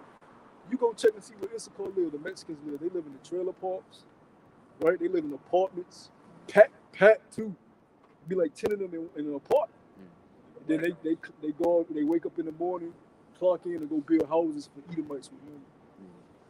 That's a curse, man. Right? Go ahead. It says, "Thou shalt plant a vineyard, and thou shalt not gather the grapes thereof." Basically, we're the labor force. We're not in charge. See, we're supposed to be in charge of the food industry. We're not supposed to just go in Aldi's and look on the shelf and, grab this brand of food, which is owned by a so-called white family that's making money off of it. You just got to eat it because that's just what they're on the shelf. No, you're supposed to be in control of that process. You're supposed to see the animals on the farm and see what's going on so you know that it's real food. That you're managing the whole process, not it just comes to a city near you and you don't know where it came from. That's just all you know because it's been given to you from who? Your ruler, the so-called white man. Look at these name brand companies and see the families that own them. They're all so-called white people. They ain't Jakes. They're not the people on this side. The so-called African Americans, Hispanics, and Native American Indians. Y'all don't own anything. Most y'all own is a mom and pop diner that's getting taxed, can be taken out of business at any moment. If they bring another pandemic, y'all ain't gonna be able to stay afloat. That's the most Jake own. Maybe it's a t-shirt company. But when it comes real power structure, real infrastructure, and institutions that run the world, all people don't have not one foothold in it. Whether it's the banking system, food system, military system, we're not in control of none of it. That's why you don't see us at these world meetings. Where was the Jakes at the Davos meeting, the World Economic Forum meeting? That was You know, yeah. You look at the people that created the injection juice, right? They're all so-called white people. But they told you so-called black people, they told you gotta take it. Then the dude, the owner of the shit, he didn't even take it. But he told you gotta take it. If that's not a slave, I don't know what it is. Christianity don't have the answers for that. They gonna tell you, just pray to Jesus and take the juice. We don't know what's in it, but just pray to Jesus and take the juice. The Lord said, don't put that shit in you, man. But when the Lord said, make no incisions in your flesh, make no cuttings in your flesh. So that's against the law anyways. You're not supposed to be just stabbing yourself up with shit. Go ahead, bro. Christianity don't teach you that. Go ahead, bro. Jumped around to verse 32. It says, "Thy sons and thy daughters shall be given unto another people, and thy eyes shall look and fail with longing for them all day long." That's the slave trade. We were sold in auctioning blocks. Christianity don't teach us that. And even right now, there's a major problem in Native American communities up in Canada and in a lot of reservations where the young women are being kidnapped and shipped to these European countries. Arizona, they're being shipped to these European countries. A lot of it's happening on a lot of these different reservations, man. It's a big thing, and I personally think a lot of the heads of these reservations are in cahoots with who's ever doing it. There's no way that women are just missing like that, and nobody within the inside circle has something to do with it. Man, that verse right there reminds me of remember Blood Diamond? Yeah. Remember he went to the fence and he seen his daughter and his wife. They was looking for his son, I believe his son, and he just started wailing. Got on his knees and started wailing. That that was happening like crazy. In them days. I remember Roots, Kizzy. Kizzy now, Kizzy was Kunta's daughter. Now Kunta was supposed to be a good boy now. Master love him, master love his family. We don't touch Kizzy, we don't touch your wife. Kunta be good. But all it took was one Edomite to come to the plantation one day and say, like Kizzy. And what the master of the plantation told you like it? Thomas Kunta, I wouldn't sell it on, man. I like it. So he ended up giving Kizzy the money. And that's what Kunta said, I'm running big. If Kunta said I wasn't gonna run no more, he said I wasn't gonna run, I wasn't gonna try to escape no more. He had his family. After that, Kunta said I'm out this bitch. You know? But that's the curses, man. Your children should be given to another people. Old ass, nasty ass Edomites laying with our women. And we had no say in that. They show you that in that movie with the Butler. Where David Banner was in the field with his son. Oh, And Mariah Carey played his wife. And the overseer came to the field and said, that was a routine thing. She knew what time it was. And the son looked at his daddy and said, Daddy, you ain't gonna do nothing? Then when daddy tried to do something, what happened? Got his brain blown. that was also in that tournament. It was. That was in that tournament as well. 12 years a slave. You remember doing that auction? Remember when Solomon was with the girl? Remember when they got captured and then we had to go through the boat and then they got auctioned and then like I said, he was a so-called good slave master. Like I said, he wanted the whole family, but it was too expensive. So the other dude came to Esau. You see, I went to God. She was quote unquote biracial because she was exotic. So so they sold her to a different place. The mother tried to he said, please take my family. He said no, she's too good. So she sold a different daughter. Somebody else. Yeah, they used to take the light-skinned Jakes and put them in the house. They was more so-called pleasant to look at. That was big down there in Haiti too, the Caribbean. They call them the mulattoes. Right? They used to call them the mulattoes, put them in the house.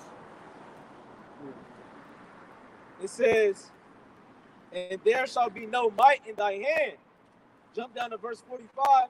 It says, moreover, all these curses shall come upon thee and shall pursue thee and overtake thee till thou be destroyed, because thou hast hearkened not unto the voice of the Lord thy power to keep his commandments and his statutes, which he commanded thee. That's why you had a lot of Negro spirituals during that time too. That was passed down. Go down Moses, swing low, sweet chariot. A lot of those songs that we was singing over here, the scriptures even tell you they required a song from us. Sing us one of them songs from Zion. We used to sing on the plantation. Kumbaya. Which it has a yard at the end of it, which we know the most High's name is Yahweh. But even when you look at the Native Americans, a lot of their vowels and pronunciations is the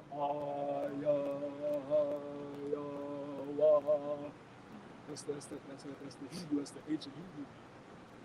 But Esau and the so-called white men they just saying a whole bunch of mumbo jumbo. They were actually speaking Hebrew. And in that book, The Lost Tribes of Promised Land, by this guy James Adair, he tells you how when he accounted the Native Americans, they actually said the Most High's name to them. He said he heard them say Yahweh in that book. He said they would say Yahweh. They had to be around the fire with the end say Yahweh. Right? That's the history he want to take away from us, man. But we come back to that. But now we speak this bastard English that they think is proper. English is the worst language on the planet. Caveman language. But we forced to speak it because it was put on us. We had no saying this shit. We was born into this bullshit. Right? You Hispanic tribes, y'all proud of that Spanish. Don't you know your forefathers was raped and slaughtered for you to speak that shit? And you take pride in that, speaking that bullshit. That hola, como esta, muy bien. They take pride in that shit, man. We all speaking our oppressor's language. It says, because thou hearkenest not unto the voice of the Lord thy power to keep his commandments and his statutes which he commanded thee, and they shall be upon thee for a sign and for a wonder, and upon thy seed forever. So it's basically a sign showing that we're under these curses. You know, you got other Israelite camps or these so-called believers, you know, looking for a sign, looking for something to seek for. Where the sign is right there, man. All you gotta do is look at the curses, and you measure yourself upon those curses. And if you fit in those, you're an Israelite, man. The Spirit bears witness with our spirit that we're the children of the Most High. It says, verse 47, because basically, if you don't fit these curses, you're not Israelite. Because the curses are an indicator of who they would be and where they would be in the last days. And there's a common similarity throughout the scriptures with the Israelites. Every major kingdom, heathen kingdom that ruled, who was the slaves under their kingdom? The Israelites. The Israelites were slaves under the Babylonians. They were slaves under the Persian and Medes. Oh, get that sign again, brother. When you look at these ancient kingdoms, the Israelites were slaves under all these kingdoms: the Babylonian, the Medo-Persian, the Greeks, and the Romans. When the person you call Jesus came, whose name was Yahushua, he came during the time of the Roman Empire. What was going on?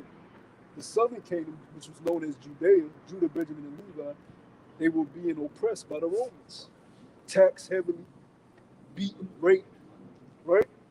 So when we fast forward today, under the European Union in America, wouldn't they be in captivity again? It's a common similarity.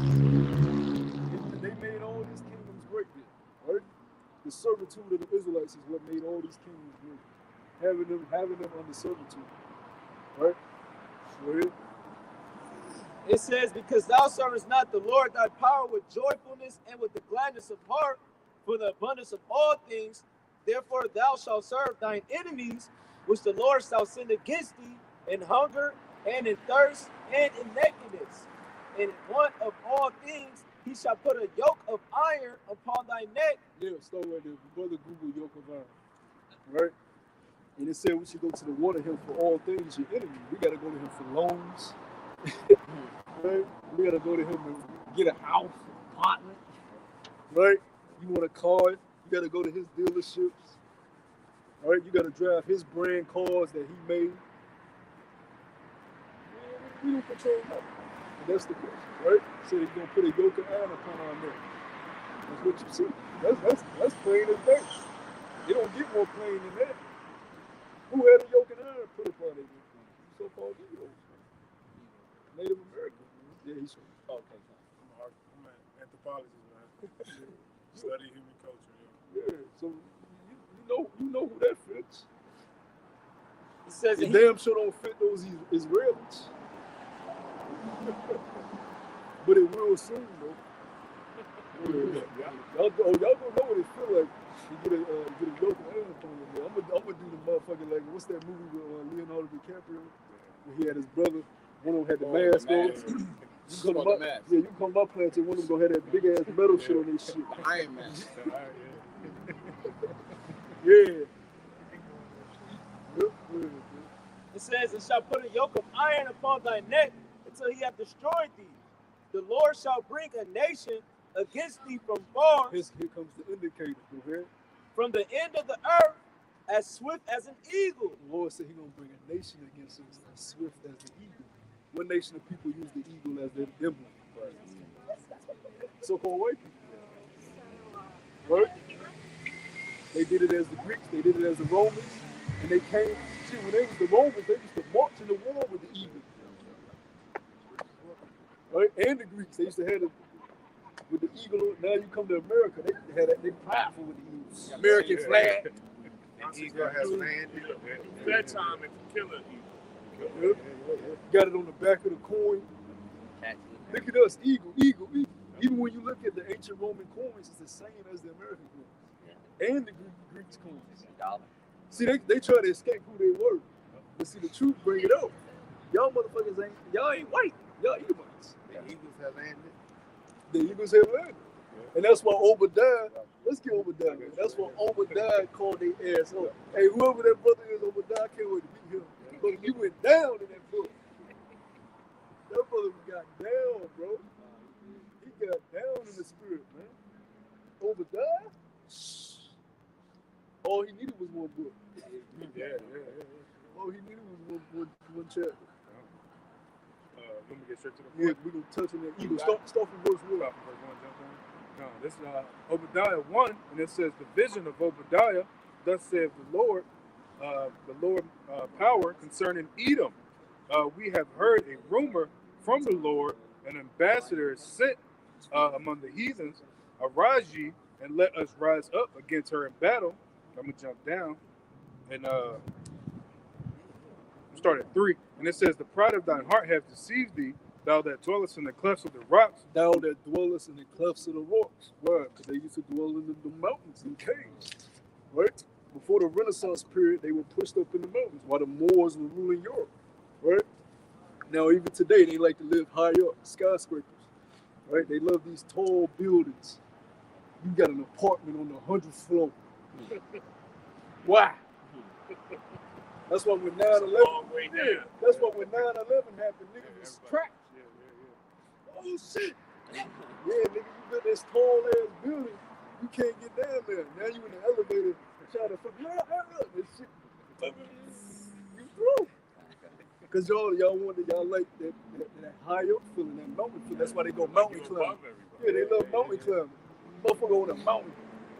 And then when they get up top, Yeah, you know what I'm saying? hey, look back down and look at me. I am God. That's what it goes into, though. Even the little fake mountain climbing that you have indoors, they love that shit. They be indoors climbing mountains. They get so proud on them, they don't even need no cable now. Record me. They jumping from one rock to Yeah. They love the mountains. So read that verse again. Verse 3 again in Obadiah, it says, the pride of thine heart hath deceived thee, thou that dwellest in the clefts of the rock, whose habitation is high. His habitation is high. He like to live high up. Go ahead. That saith in his heart, who shall bring me down to the ground? Verse 4, though thou exalt thyself as the eagle, Though thou would, though thou exalt thyself as the eagle, this dude loves the eagle. That's his, the Lord do little hints in us for us to get. That's how the Lord works with us. He didn't have to say that. As the eagle, swift as the eagle. All right, brothers, I'll make sure y'all catch that. I'm trying to let y'all know who this nigga is. Right? Go ahead. and though thou set thy nest among the He stars, sets his nest among the stars. He's the only motherfucker want to put satellites all up there, build space stations. He sets his nest amongst the stars, and he'll lie and say that he's in outer space. No, the fuck he ain't. Right? Like I always say, you got 3 layers of space. Right? The exosphere, thermosphere, stratosphere. He's not able to get past the exosphere because the Van Allen belt blocks him in. The scriptures tell us that the Lord has made his boundaries that he cannot pass. Just like he can only go so far in the depths of the ocean, he can only go so far up in the space. He's not in the outer space. He don't know what the fuck the moon look like. The Lord set his boundaries. Everybody that's on earth is trapped on earth. The Lord put a boundary on us. None of us can leave earth until the Lord says you were able to leave earth. That's why he put the Van Allen belt. He trapped us here. You let the devil lie to you and say, yeah, I left earth. I'm the first one to do it. What the fuck you did, you fucking liar? And when you look up the layers of space, you can see they'll show you where they got their satellites at. I believe it's in the middle. But they'll have you think that they shit is up there with Pluto and Jupiter. Get the fuck out of here, man. You don't know what those planets look like. You don't know what they for, and that's not their names. Pluto and Jupiter, those are Greek fucking names. They named the planets there. That's not the name the Lord gave those planets. Jupiter and Venus, all these Greek paganistic names, man. That's another sign this man is the devil. He names everything after him. Monday, Tuesday, Wednesday, Thursday, Friday, Saturday, Sunday. Let's name these days that. The Lord didn't say that. The Lord said even the evening is the first day. That's right. Even the evening is the second day. Right. Even the evening is the third day. Right. I rested on the 7th. Lord didn't say I rested on Sunday. Saturday. He said he rested on the 7th day. What's the 7th day? The 7th day could have been a Tuesday. We don't know. Right? Because what's the clock? The new moon. The moon. Right. But the devil comes and say, well, I named this that. I'm going to name this month September. I'm going to name this month October. I'm going to name this month August, February. My calendar was the moon. It's working. The Lord didn't say name the month that. He said a month is a month. This is just the first month. This is the second month. The devil comes and names stuff after him, man. So you got a lot of shit to pay for it. Because you got everybody believing that this way is right. And you got everybody confused out here. What you got, Valentine's Day coming up? That's madness. That should not be promoted throughout a society. Right?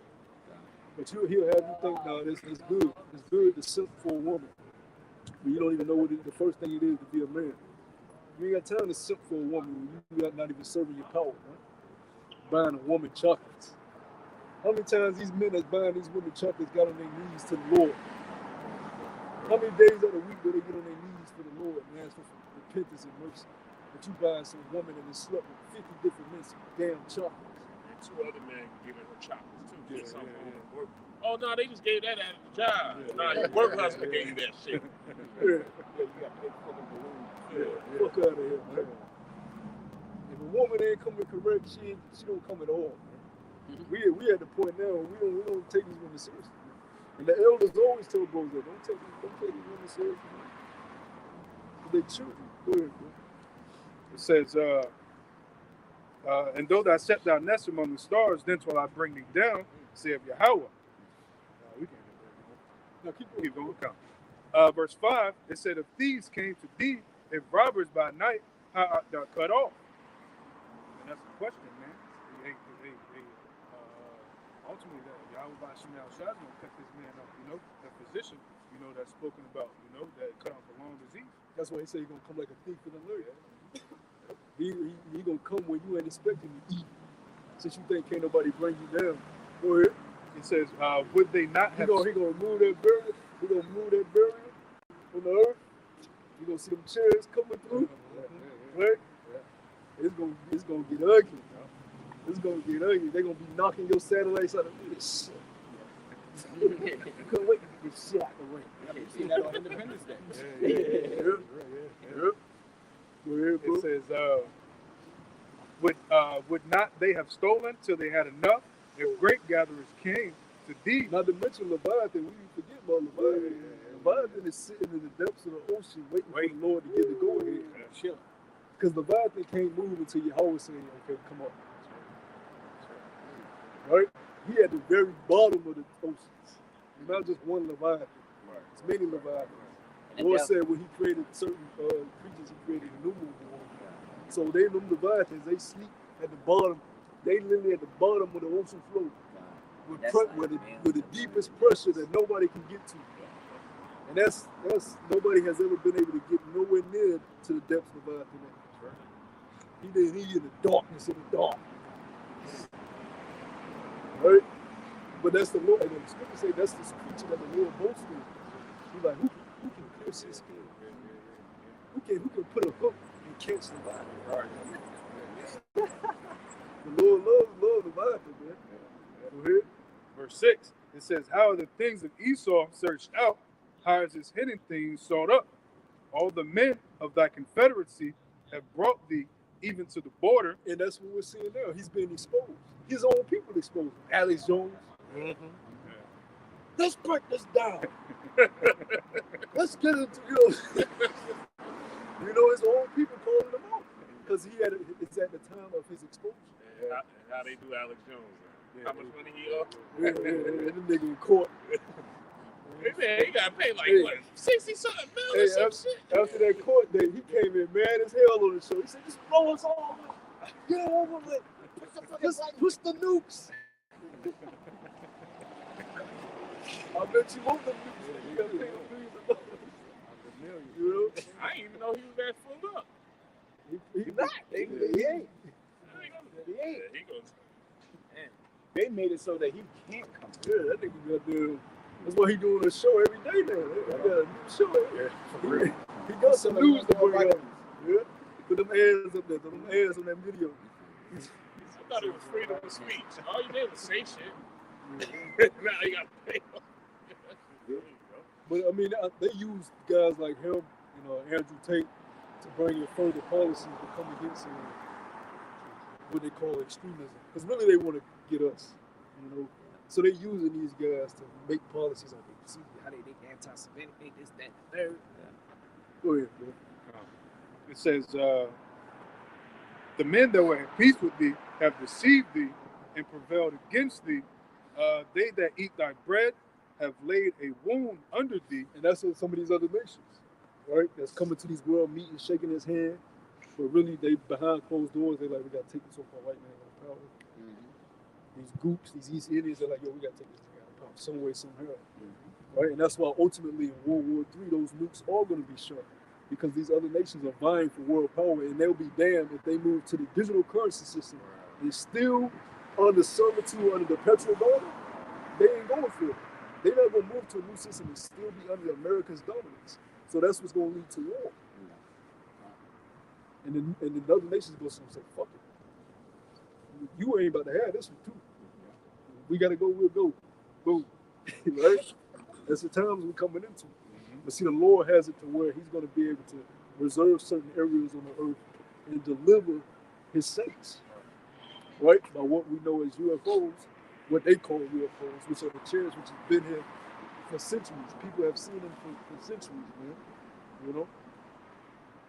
And we knew they wasn't green-eyed aliens, because if they were, we all would have been on another planet in chains on our neck, serving them.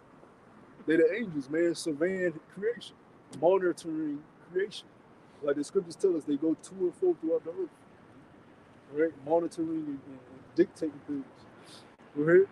It says, they that eat thy bread have laid a wound under thee. It says, there is no understanding in him. Verse 8, shall I not in that day, saith Yahweh, even destroy the wise men of Edom and the understanding out of the mountain of Esau? Yeah, that's what, see? Oh, because they'll have you say, Esau just one dude. Well, the scriptures tell us, what is that, Genesis 36? It says Esau is Edom. Right? Edom is what? Idol. That's his lineage. Esau is Jacob's brother. Esau is the so-called white man. Jacob is the so-called black man. Edom is his offspring. Right? Go ahead. It says, Yeah, can you explain that what you mean? Let's get. I mean, I've read Negroes and Hebrews. I've read African Mother to Western Civilization. It talks about the 12 tribes and stuff. But that talks about the things before the Bible existed. Yeah, let's get Just curious, what are y'all? 25. I'm just curious what y'all are doing and stuff. Yeah, you can just stand and listen. We answered his question right now.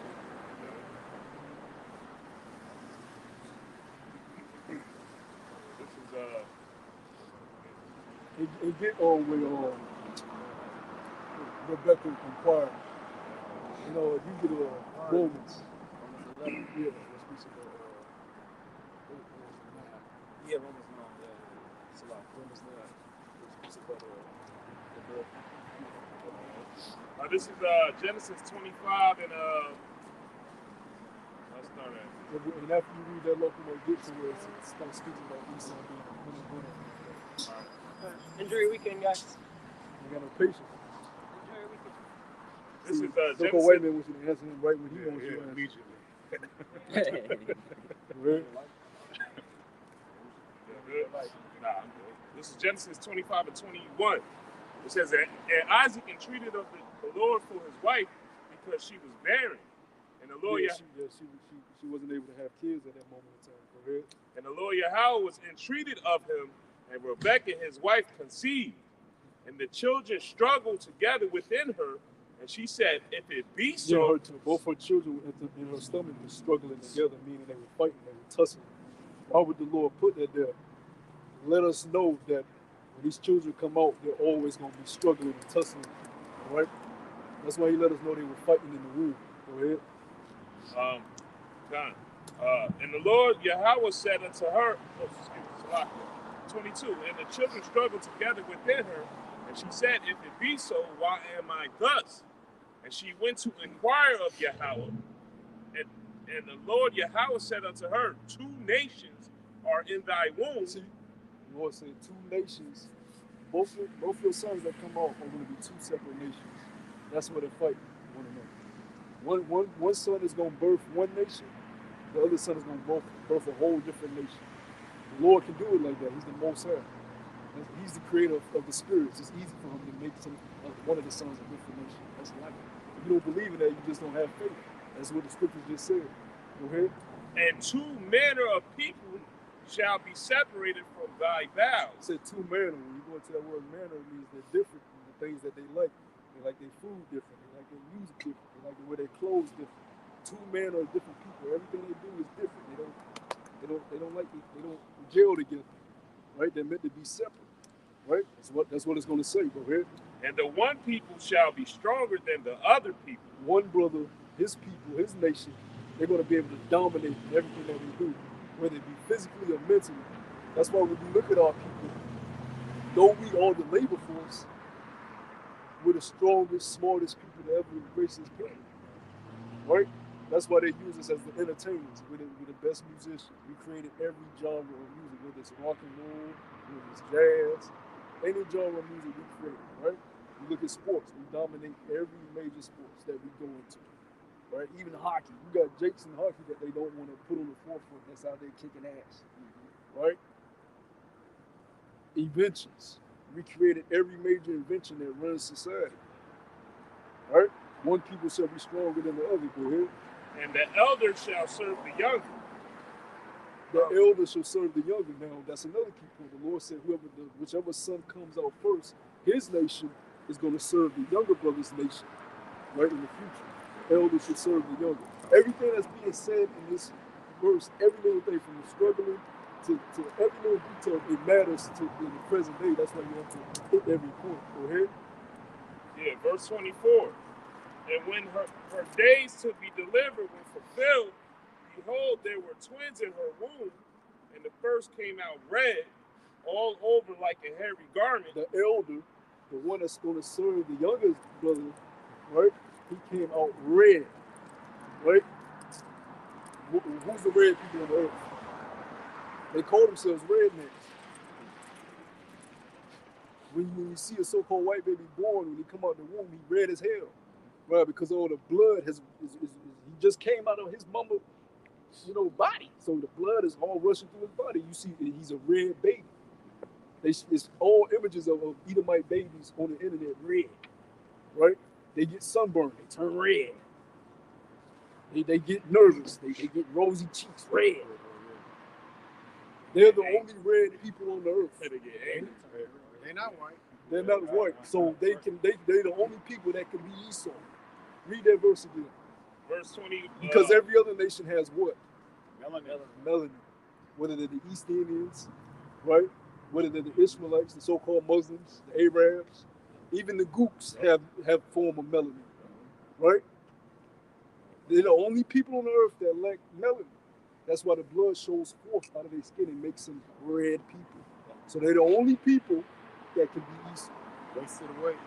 Wasted away, which is what Esau means in the Hebrew, like Shashua, which means wasted away. His pigment is gone. That's why it says that the first came out red. Notice when the next one comes out, it's not going to say what he looked like because he looked like everybody else. He was dark skinned. There was no need to describe his face. But the first one, we need to describe this nigga because he looked different. And when Rebecca saw him, she looked like, what the fuck? That's why when you read further, she helps trick him out of the blessing because she didn't like him because he looked weird, he didn't have pigment, and she knew he was off. Right? And that's the so-called white man this day.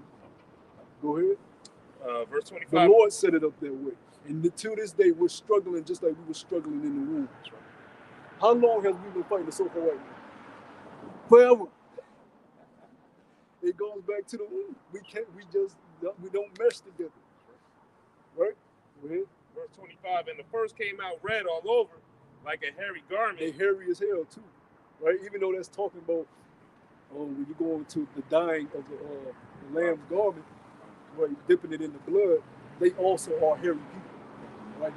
Without all that Gillette shaving cream, if they let their shit grow, they're very hairy people. Go ahead. like a hairy garment, and they called his name Esau. Yep. And after that came That's why they call his name Esau, because he lacked pigment. The names have meanings. So when somebody try to tell you, oh, the Arabs are Edom, that's bullshit, because they're not red, right? And they don't have the same characteristics that Edom had. That's why I'm gonna get the brother to read it, right? And also Edom controls the last kingdom, like we was reading there earlier. The Greeks, the Romans, the Americans, right? Europe, that evil. Who does that fit? So go ahead. Right? Go ahead. verse 26. And after that came his brother out, and his hand took hold on Esau's heel. Wait a minute. Don't tell us how Jacob looked though. We don't need to know how he looked, because he looked like everybody else. Go ahead. And his name was called Jacob. And Isaac was 80 when she bare them. And the boys grew, and Esau was a cunning hunter, a man of the field. He was a cunning hunter. That's another characteristic. Go on Google Images, pull up hunters. Brother, do that for me real quick. Yeah, brother, just go to Google Images and pull up hunters, and see who come up. There's gonna be hundreds of images of so-called white people, because he's a cunning hunter. He likes to hunt elephants. He likes to hunt deers. Did it pop up? You ain't gonna see no niggas. You got, of course, you have sprinkles in between everywhere, but the majority are so-called white people. Yeah, for sport, not for posing with it, posing next to the animals that they shot. Yeah. Go in the store, get a hunting magazine. Who you gonna see? You gonna see Esau. These are characteristics to let you know who Esau is. So if somebody trying to tell you Esau ain't the so-called white man, they got to break this down correctly. Because the Lord has given us the characteristics of him right here to let us know who he is. That's why he's telling us this. So we'll be able to identify this nigga in the last days. They know who they are. Yeah. They know who they are. Yeah. All right? Go ahead. And Jacob, because when you go into the Rothschilds, right, it goes back to that term they had over there in Europe, red shield, which means red child. Right? They knew they were the red child, the Rothschilds. Go ahead. 27. And the boys grew, and Esau was a cunning. And the boys grew, and Esau was a cunning hunter and a man of the field, and Jacob was a plain man dwelling in tents. And Isaac loved Esau because he did eat of his venison, but Rebekah loved Jacob. Rebekah, your mama gonna love who she loves, right? And one thing about Jake, mama's boys. Tupac made it something. Dear mama. Boys and men, mama. Mama. It's all about mama, because that's just how it is with Jake. But Esau ain't no mama's boy. Esau, fuck you, motherfucker. He don't respect his parents at all. You know? That's the characteristics of Esau, right? Yeah, if I may, it tells you in the scriptures the soul that's lifted up in him is not upright. You know? Matter of fact, get that in Habakkuk. You gotta get that in Habakkuk too. If we on this nigga. If you go into that word for plain for Jacob, it goes into being upright. You know, so that's why to this day we still have that scrimmage amongst each other where we constantly battling, because he's not upright, and our spirit is meant for us to be upright. You know. So basically, you're looking at the Lord's movie with his protagonist, his antagonist. This is the whole movie that he had, and you're looking at a kingdom, a wicked kingdom ruled by the evil guy that he put in the movie. That's just how the Lord set it up. You know, we can't, and that's why I got the brother hold me Romans, because you'll have people question, well, why this and why that, why this? Let's get it. Book of Romans chapter 9, and I start at verse 9. And this is Paul about to back up what we just read in Genesis. Or you can only do the Old Testament, or you can only do the New Testament. When Paul is about to quote what we just read in Genesis. Go ahead. It says, "For this is the word of promise. At this time will I come, and Sarah shall have a son. And not only this, but Rebekah also had conceived by one, even by our father Isaac." Verse 11, "For the children being not yet born," Paul said, before they were even born, go ahead, neither having done any good or evil, Before either one of them did good or evil, go ahead. that the purpose of Yahweh, according to election, might stand. The Most High just does what he wants. He said he creates a spirit and said, I'm gonna make you evil, I'm gonna make you righteous. Now go play it out. Yeah. He sits on the throne and watches. Yeah, that's beautiful. That's not for us to say, well, that ain't right. You were created. You ain't the creator. You play your role in the movie, or you gonna get judged. Go ahead. It says, not of works, but of him that calleth. It's not of works. Neither one of them could have did anything to change their outcome. The Most High wanted it to be that way, so it is that way. You don't have melanin because the Most High didn't want you to have melanin. You're the only nation on earth without pigment. The Most High didn't want you to have pigment. We had no say in that. There's nothing we can do right now to get these so-called white people pigment. We ain't got the answers. You try doing it, the Most High put your ass to death. It says, it was said unto her, the elder shall serve the younger, as it is And that's written. what we're waiting on. We're waiting for that prophecy to hit. Because right now, what did it read? Jacob had his hand on his heel. Right? Matter of fact, brother, give me that in the park real quick. 69, it's like a 69, I got you right here. Go ahead. It says,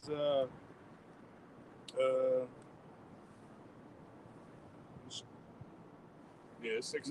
yeah, because there's a lot of meat up here. Second Ezra 69, it says, for Esau is the end of the world. and Esau Jacob- is the end of the world, right? You have different worlds, but the world that it's talking about there is age, eon in the Greek. The end of Esau's age is what we're fastly approaching, right? Go ahead.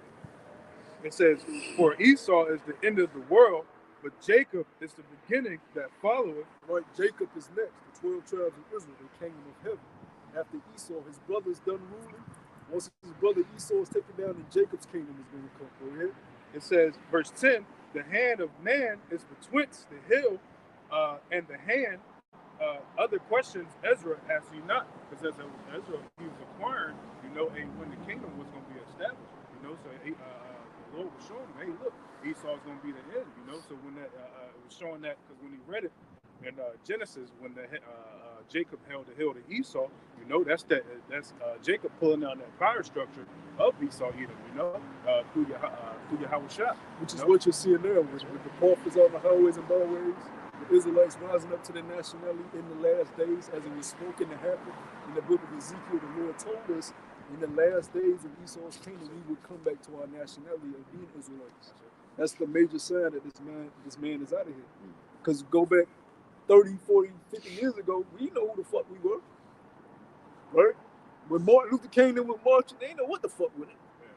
We shall overcome. They didn't know what the hell was going on. But now we're in a time where we know who the devil is, and we know who Jacob is, and we know who our power is, and we know who our Savior is. Right? Go ahead back to Romans. It says, Romans chapter 9 and verse 12, and it was said unto her, the elder shall serve the younger, as it is written, Jacob have I loved, but Esau have I hated. The Lord said he loved Jacob, and he hated Esau. God don't hate. Read it again. It says, as it is written, Jacob have I loved, but Esau have I hated. The Lord created Esau to hate him.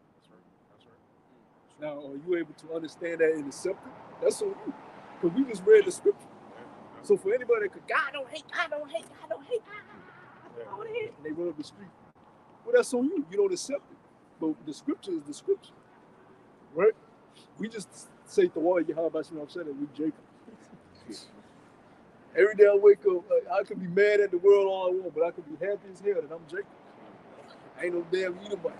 Right? You look in the mirror and you say, I'm Jacob. I could have been a goop. I could have been a so-called white man without pigment, waiting to go into slavery, because their time is next. See, we already did the plantation. We ain't going back there. Their ass is next though. And the Lord gonna be here when their ass is slavery, so it's gonna be way worse. So we wake up and we say, the Lord got us, and we love ourselves. So they tell us to hate ourselves. We got the best hair on the earth. Curly. You put that oil in there, we soft. You know what I'm saying? They hair is dry, brittle, flaky. But they taught you that you had the wrong course of hair when the creator of hair gave you that hair. Obviously, that's the right kind of hair. And all women, they gonna get their hair in the kingdom, and you gonna see what wool look like in length when it's down to their feet. You gonna see how beautiful wool is. It's the reason sheep have woolly hair. We're liking that sheep. We're known as the lost sheep of the house of Israel. They have wool. Yeah, if I may add, the whole world, the world doesn't know that everything this man looks like is contrary to what the Lord sees as beauty, you know? Because in the scriptures it tells you if you have a thin yellow hair, it's a curse, you know? They call say it leprosy of the scalp. Of the scalp. If you That's blonde, right. if you have blonde hair, they never brought that on to Christianity. Yeah. All these so-called white pastors bring out the law in Leviticus, where it says if you have blonde hair, it's leprosy of the scalp. And leprosy, period, is when you get, when Moses did it, when he went to Pharaoh and he put his hand in his cloak and he took his hand out, it said his hand became leprous, white as snow. Well, in order for his hand to appear white, his flesh had to be dark. Because if it was a so-called white man, it wouldn't appear white. Because he's already pale. That's right. So that's a cut right there. And they didn't put that in the 12 Commandments movie, the one with Charleston Heston. All they did was show the snakes. They didn't. When he did the staff with the snakes, they didn't do the cloak part because they couldn't. They fucking hypocrites. And when they do, whenever, because I seen the old Ben Hur, they show leprosy as like boils. They try to make it boils. But that's not what leprosy is, because they said leprosy as white as snow. And when Miriam got cursed with leprosy, it says she became white. Yeah, they try to make it seem like leopard, you got to stay away from them because they contagious. Yeah, that's not a leopard. Yeah, they say that's a leopard. That's a leopard. No, a leopard. They be covered up, hooded up, like this and shit. A leopard is you, motherfucker. That's right. Because you have unclean leopards and you have clean leopards. An unclean leopard is someone that has spots. A brother put me up that model. What's her name? Willow. Yeah, the one that Wiz was rocking. Yeah, pull up. What's the What's the name of that disease? Vitiligo. The vitiligo model. Will Smith. Not Will Smith, the model. Put in the vitiligo model. I think her name is Whitney. Will Smith? Willow. He said Widow. No. Is Willow? No. Willow? No, that's Will Smith's daughter. Vitiligo model. Yeah, that's her. Yeah, pull her up. No, do the one with the body. That's a purple one. Now this is an unclean leopard, right? In all law. Oh, yeah. This is an unclean leopard Yeah, I've seen that before. because it's spotted all over. But if her whole body was like that, then she would be considered a clean leopard. Because she's fully like that. Right. The so-called white man is a clean leopard, basically. Right. Because he's fully like that. He doesn't have no brown skin on him at all. Right? That's in the law. Something they do not teach in none of these Christian institutions. Right? That was a good point, bro. I'm glad you brought that up. The leprosy of the scalp. Because they be forgetting about that. Go ahead, bro. Romans chapter. And their hair attracts lice. Like actual bugs and shit. Let's show you that hair the way to go. You finna see how bad their hair can get when they don't have that shampoo and all that shit. Us, we put some water in us and we good. It's like a plant. Yeah, go ahead. Romans chapter 9 and verse 14. What shall we say then? Is there unrighteousness with Yahweh? Yahweh forbid. For he said to Moses, I will have mercy on whom I will have mercy. Yeah, because you have these people out here that say that's God is wrong. He's unfair then. But the Lord said, no, I'm not. I will have mercy on who I will have mercy. Right? It's just like you when you was a kid, you had your G.I. Joes. I remember I used to play with G.I. Joes. When the kids used to actually play with action figures, I would use one as a villain and one as the hero. And I'd be outside and I'd throw the villain fucking all the way down the goddamn. That nigga couldn't help it. He had on saying this shit. Nigga, why me? Nigga, I'm running the show. That's how the Lord set it up. Oh, you remember the little green army soldiers? I had a whole chest of them shits, and I would set them across the room, little army shits, and you would settle the whole battle, and you would knock over certain ones. You were in control of it. That's how the Most High views us. The scriptures say the earth is His footstool, right? He looks at us as like, come on, man. That's like lower than that. It's like, come on, man. So who are you to question His ways? For one, how can you even begin to think of what he's doing or try to comprehend what he's doing when you can't remember the meal you had last Monday? Christ said, "You fearfully and wonderfully made, man." Say that again, brother. The scripture said, "You fearfully and wonderfully made." Yeah. You're supposed to be in the midst of him in respect and just being on him. You know, at the end of the day, you're not supposed to question your maker. You're supposed to be grateful of who you are, right? And grateful that you have another day to be better for him. You know? Go ahead, bro. It's the water that he gave us back our heritage. He was a power of his word.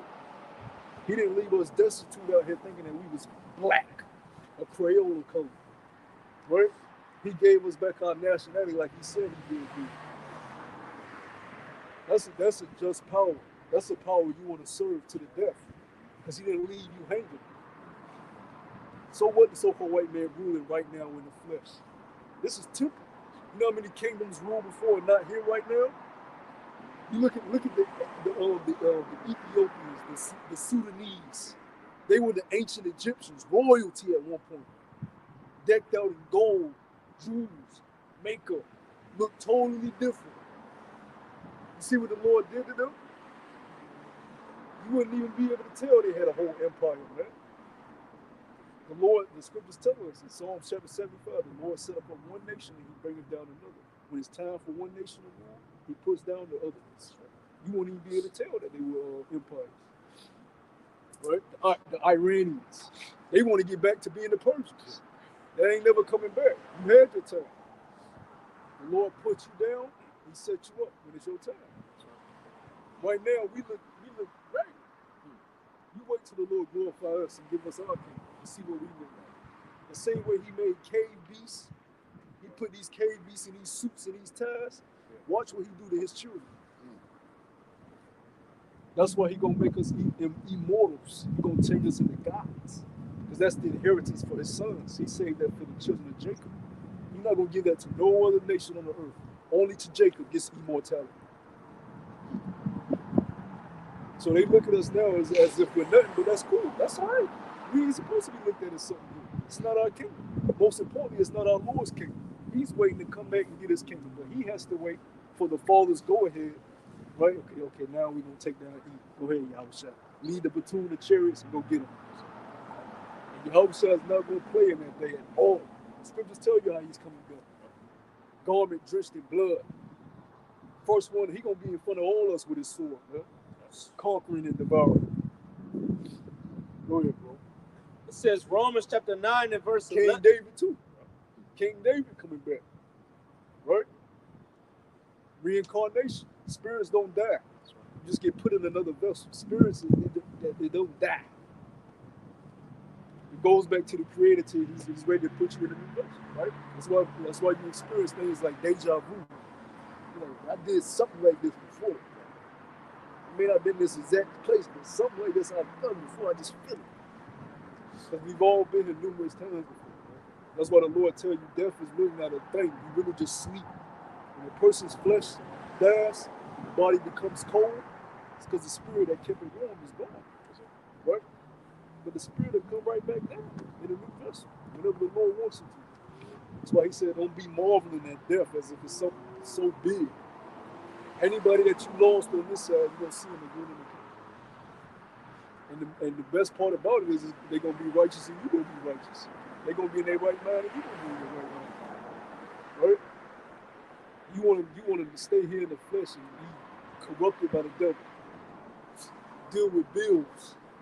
I tell you right now, anybody that passed away that's an Israelite, they happy as hell right now. That they ain't on this earth. They at rest, they at peace, and they ain't got to deal with the shit we got to deal with in the flesh. They do not. If you said, you want to come back down and be with me? No, the hell I ain't. They'll tell you that. No, the fuck I ain't. You at peace when you with the Lord. The scriptures tell you that. The scriptures tell you everyone that dies at rest. You ain't dealing with none of the troubles of the flesh. I got that for you real quick if you want. Go ahead. It says, it's Job, the 3rd chapter. Even what's his name was like Saul, wicked ass, was a wicked ass nigga. Yeah. And they called him back. They said, "Why the hell you wake me up?" Yeah, Saul conjured up Samuel. Yeah, Samuel, the prophet Samuel, Yes. the warner. He called him because Samuel was resting.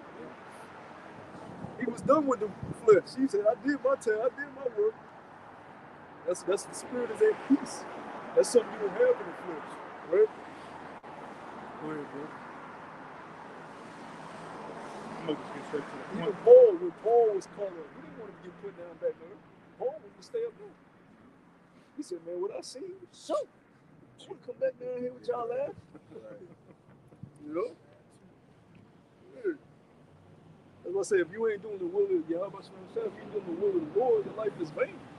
All you're doing is, okay, you eating Burger King and you working a 9 to 5 and you watching Netflix. That's a vain life. Before you know it, 5 years done pass and you're doing the same shit, working the same job, watching the same shows, eating the same food.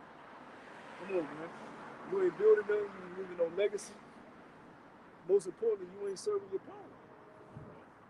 I'm gonna just get straight to the point. But this is Job. You know, when he was going through his tribulation that the Lord had allowed him to be put through. You know, he was talking about the being next to the Heavenly Father and how you are at rest. But you know, you're gonna have trouble in this flesh. But just one quick verse. It's Job 3:17. It says there the wicked cease from troubling, and that's talking about being next to the Heavenly Father, or being in the spiritual realm. You know, or out of the flesh. It says. And there the weary be at rest. There the prisoners rest together. They hear not the voice of the oppressor. You know, and even the oppressor, he know what time it is. You know, when he is outside of his flesh, being next to the Heavenly Father. Even Esau know. Hey, what was that one account with that nurse had that old Edomite? You know, she was. And that Edomite was saying, yeah, man, everything I've learned on this earth, I was completely wrong. You know, you guys are the true people, you know, and we're meant to be servants under you. Near-death experience. Yeah. You get to that next realm, it'd be a whole different thing, a whole different story. That's right. You know, but like the brother just read that, you don't have the cares of this life, you don't have the cares of this world. Yeah. Everything here brings you trouble. Yeah. If you ain't got family problems, you got work problems. If you ain't got work problems, you got mental problems. You got all type of fucking problems. That was it on that. You know? Go ahead, bro.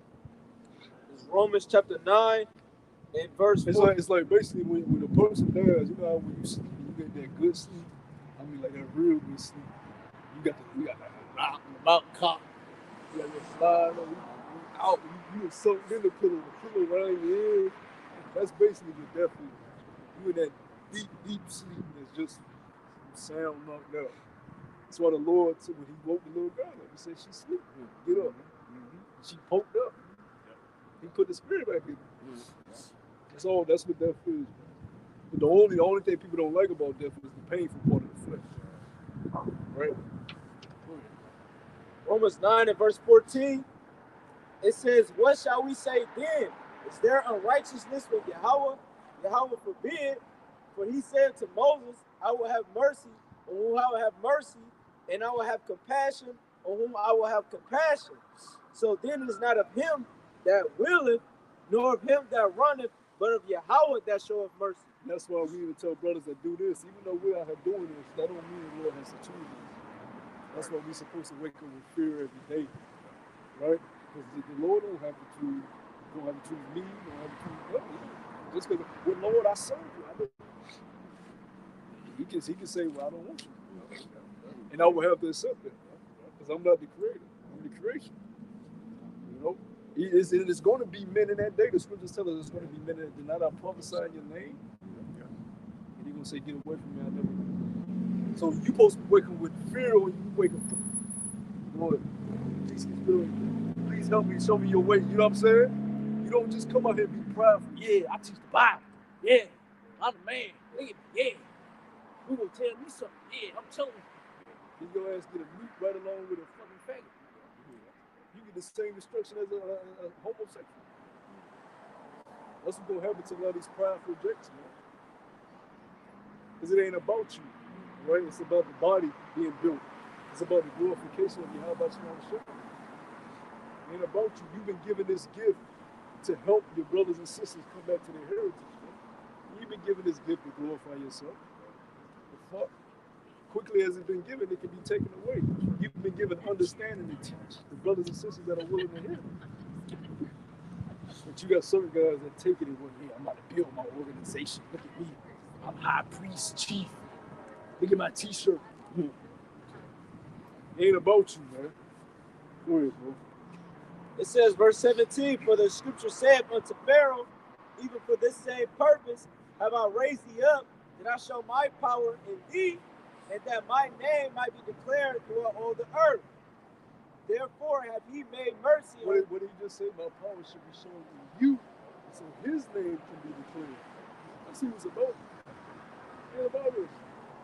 Even when we get decked out, even when we get to Canaan and we get our thrones and our palaces, and we get all the women with our heart can desire, that ain't for us. That's for the glory of our Father. Because when we look good, he look good. So you may think, yeah, I'm getting glorified. Yeah, you get glorified so we can glorify your Father. Because he chose us at the end of the day. The scriptures tell you we still gonna worship him day and night, you know, even in the kingdom. So even in that time, we still gonna realize and completely understand that reverence is given to the Heavenly Father and His only begotten Son. Even as gods. We're going to be gods, bow down. Even more, we can't even die, but we still going to bow down. Because the right spirit going to be in us. Now, if we was niggas and we was immortals, Fuck, I gotta bow down for. Yeah, I can't die. You know? nah, man. You just want to spirit.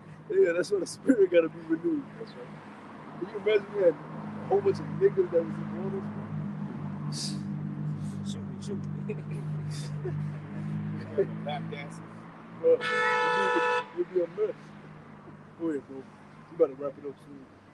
It says, We're going to have almost 4 hours. verse 18, therefore he have mercy on whom he will have mercy, on whom he will, he hardened it. Thou wilt say then unto me, why doeth he yet find fault? For who have resisted his will? Verse 20, nay, but O man, who art thou that repliest against Yahweh? Shall the thing formed say to him that formed it, why hast thou made me thus? Yeah, to the thing formed, say to the person that formed it, the power that formed it, why you made you this way, right?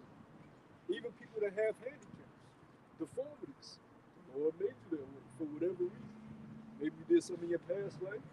Maybe it's something your parents did in their past life. Or maybe he just wanted to have you born that way. That's not for you to question. We got brothers in this faith that are handicapped. We got brothers in this faith with deformities. You know what those brothers did?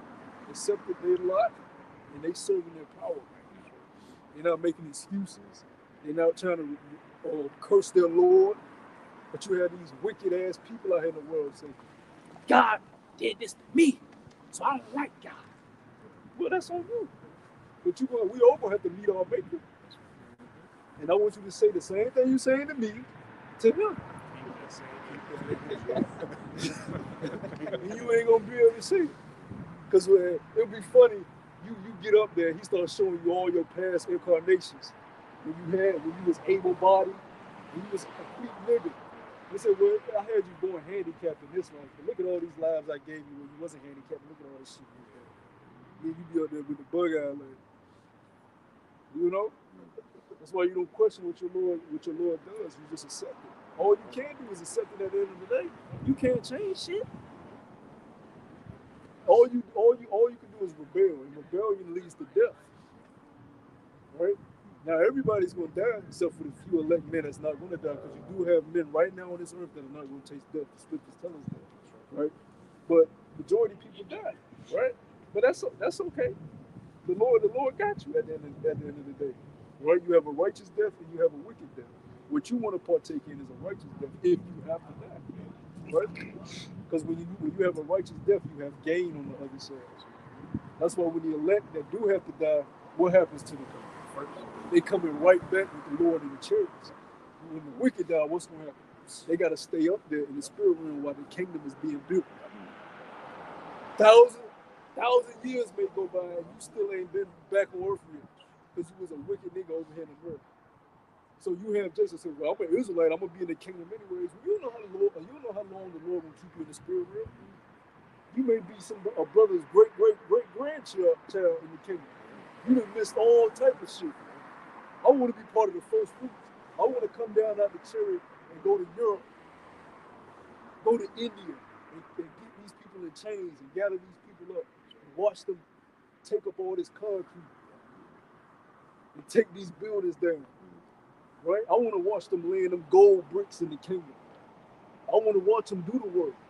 I don't want to be in the spirit realm while the kingdom's getting built. I want to partake in that. And that's the blessing of the first fruits. They get to partake in the rulership with Yahweh Shah when he comes back. They get to come with him and reign on the earth and conquer. I want to see the looks on these people's faces that was ruling this earth in wickedness. I don't want to come back as a kid again. I don't want to do that. I'm ready to live as a man. Be a man. That's the blessing of the first fruits, right? And we close too, brothers, because these prophecies are going to happen fast. Especially once that commandment gets instituted, things are going. You already see how fast the days are going now. The Lord is speeding up time, man. We at the end of this thing. February of 2023. What they said, that doomsday clock or something? Oh yeah, they said the doomsday clock at 96. Which that clock, that's like that's something the elites got just to show you how close they are to bringing hell. Because what they have in their mind is they're going to bring the destruction, but they're going to somehow control it. But the Lord got them in a trick bag. He going to have it to where they lose the grip of it. Because they are his sword. The scriptures tell us that the wicked is his sword. He's using the so-called white man to use his destruction, but that has gone to the so-called white man's head. He thinks he's in full control. That's why the brother read, that pride of thine heart hath deceived you. So he's going to bring these natural disasters, this cyber attack.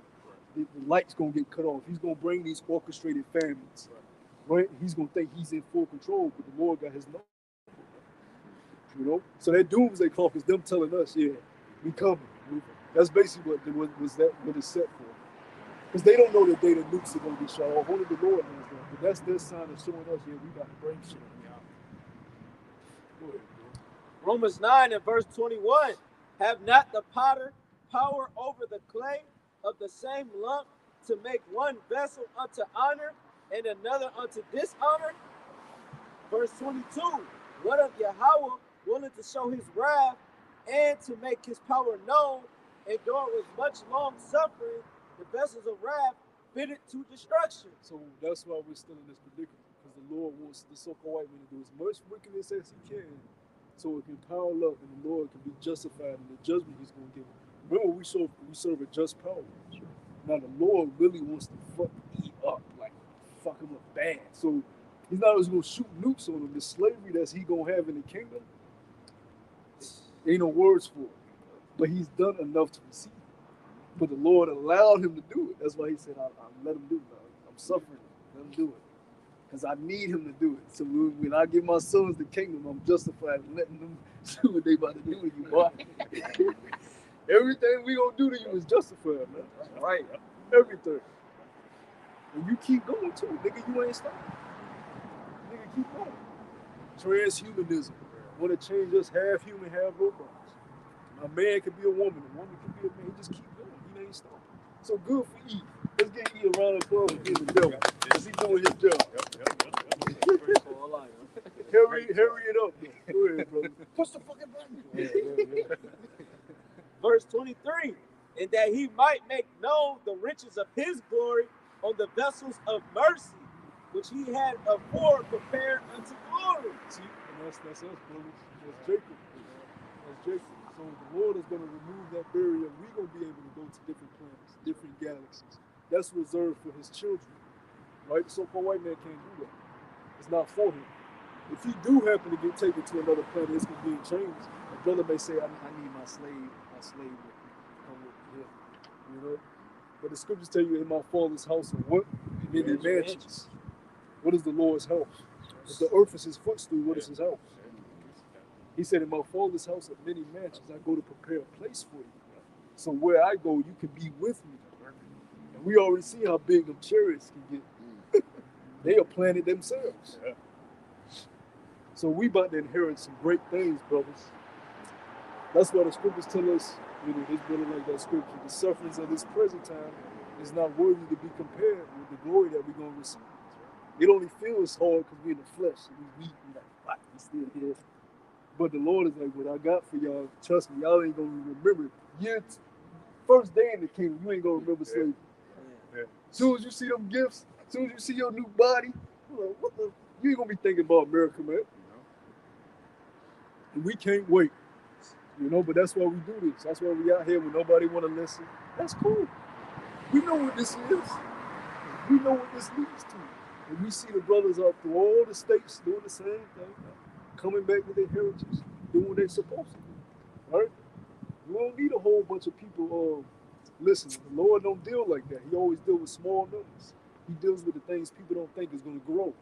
Then when it does grow, you're too late. Because you didn't have faith when it was just a mustard seed. Right? Spirit bear witness. Yep. Yep. It's for those that have that ourselves, right? Not everybody came to John the Baptist and listened to him in the wilderness. Not everybody, a lot of people thought he was crazy. Like, you gonna listen to that crazy man? Why them dudes on the corner like that? Because the Lord told us to come out here. He even told us if nobody come, prophesy to the wind. Do it because I told you to do it. That's what he said. And he called this foolishness. Right? The Lord called it, what is it in Corinthians? Yeah, He said it pleases him by the foolishness of preaching because he knows nobody gonna listen. But he wants us to do it because it glorifies him. That's how the Lord works. So these people out here don't even understand why we out here a lot of times. But we know why we out here. The Lord told us to do it. Right? And we're going to continue to do it to the so-called white man force us off the school. You're going to force us, bitch. Because we love doing this. It's a labor of love. Right? Yeah. We don't give a, we even had people throw shit at us, fight us, cops on us, all type of shit. We still here, baby. We ain't going nowhere till the Lord shut our mouth. Go ahead, bro. I think that was it on that. Yeah, that was it on that. And that's one thing you ain't gonna see with these fake ass Christians. They don't come out here like that. They don't stand for their truth because it ain't the truth. The prophets were always out on the highways and the marketplaces when you read the scriptures. They was always out where you could see them and come stop and hear them. It wasn't in no fucking building owned by the government, man. So, man, we're going to go ahead and wrap it up. We've been out here long enough, man. We want to give all praises and glory To Yahweh, Ba'ashem, Yahushai, Ba'ashem, Ba'akadosh. The one that saw teachers, the other apostles of great millstone, shalom to the hopeful elect. Palm Yashal, Palm Yashal. Wall Flipper Ball. Wall Flipper Ball.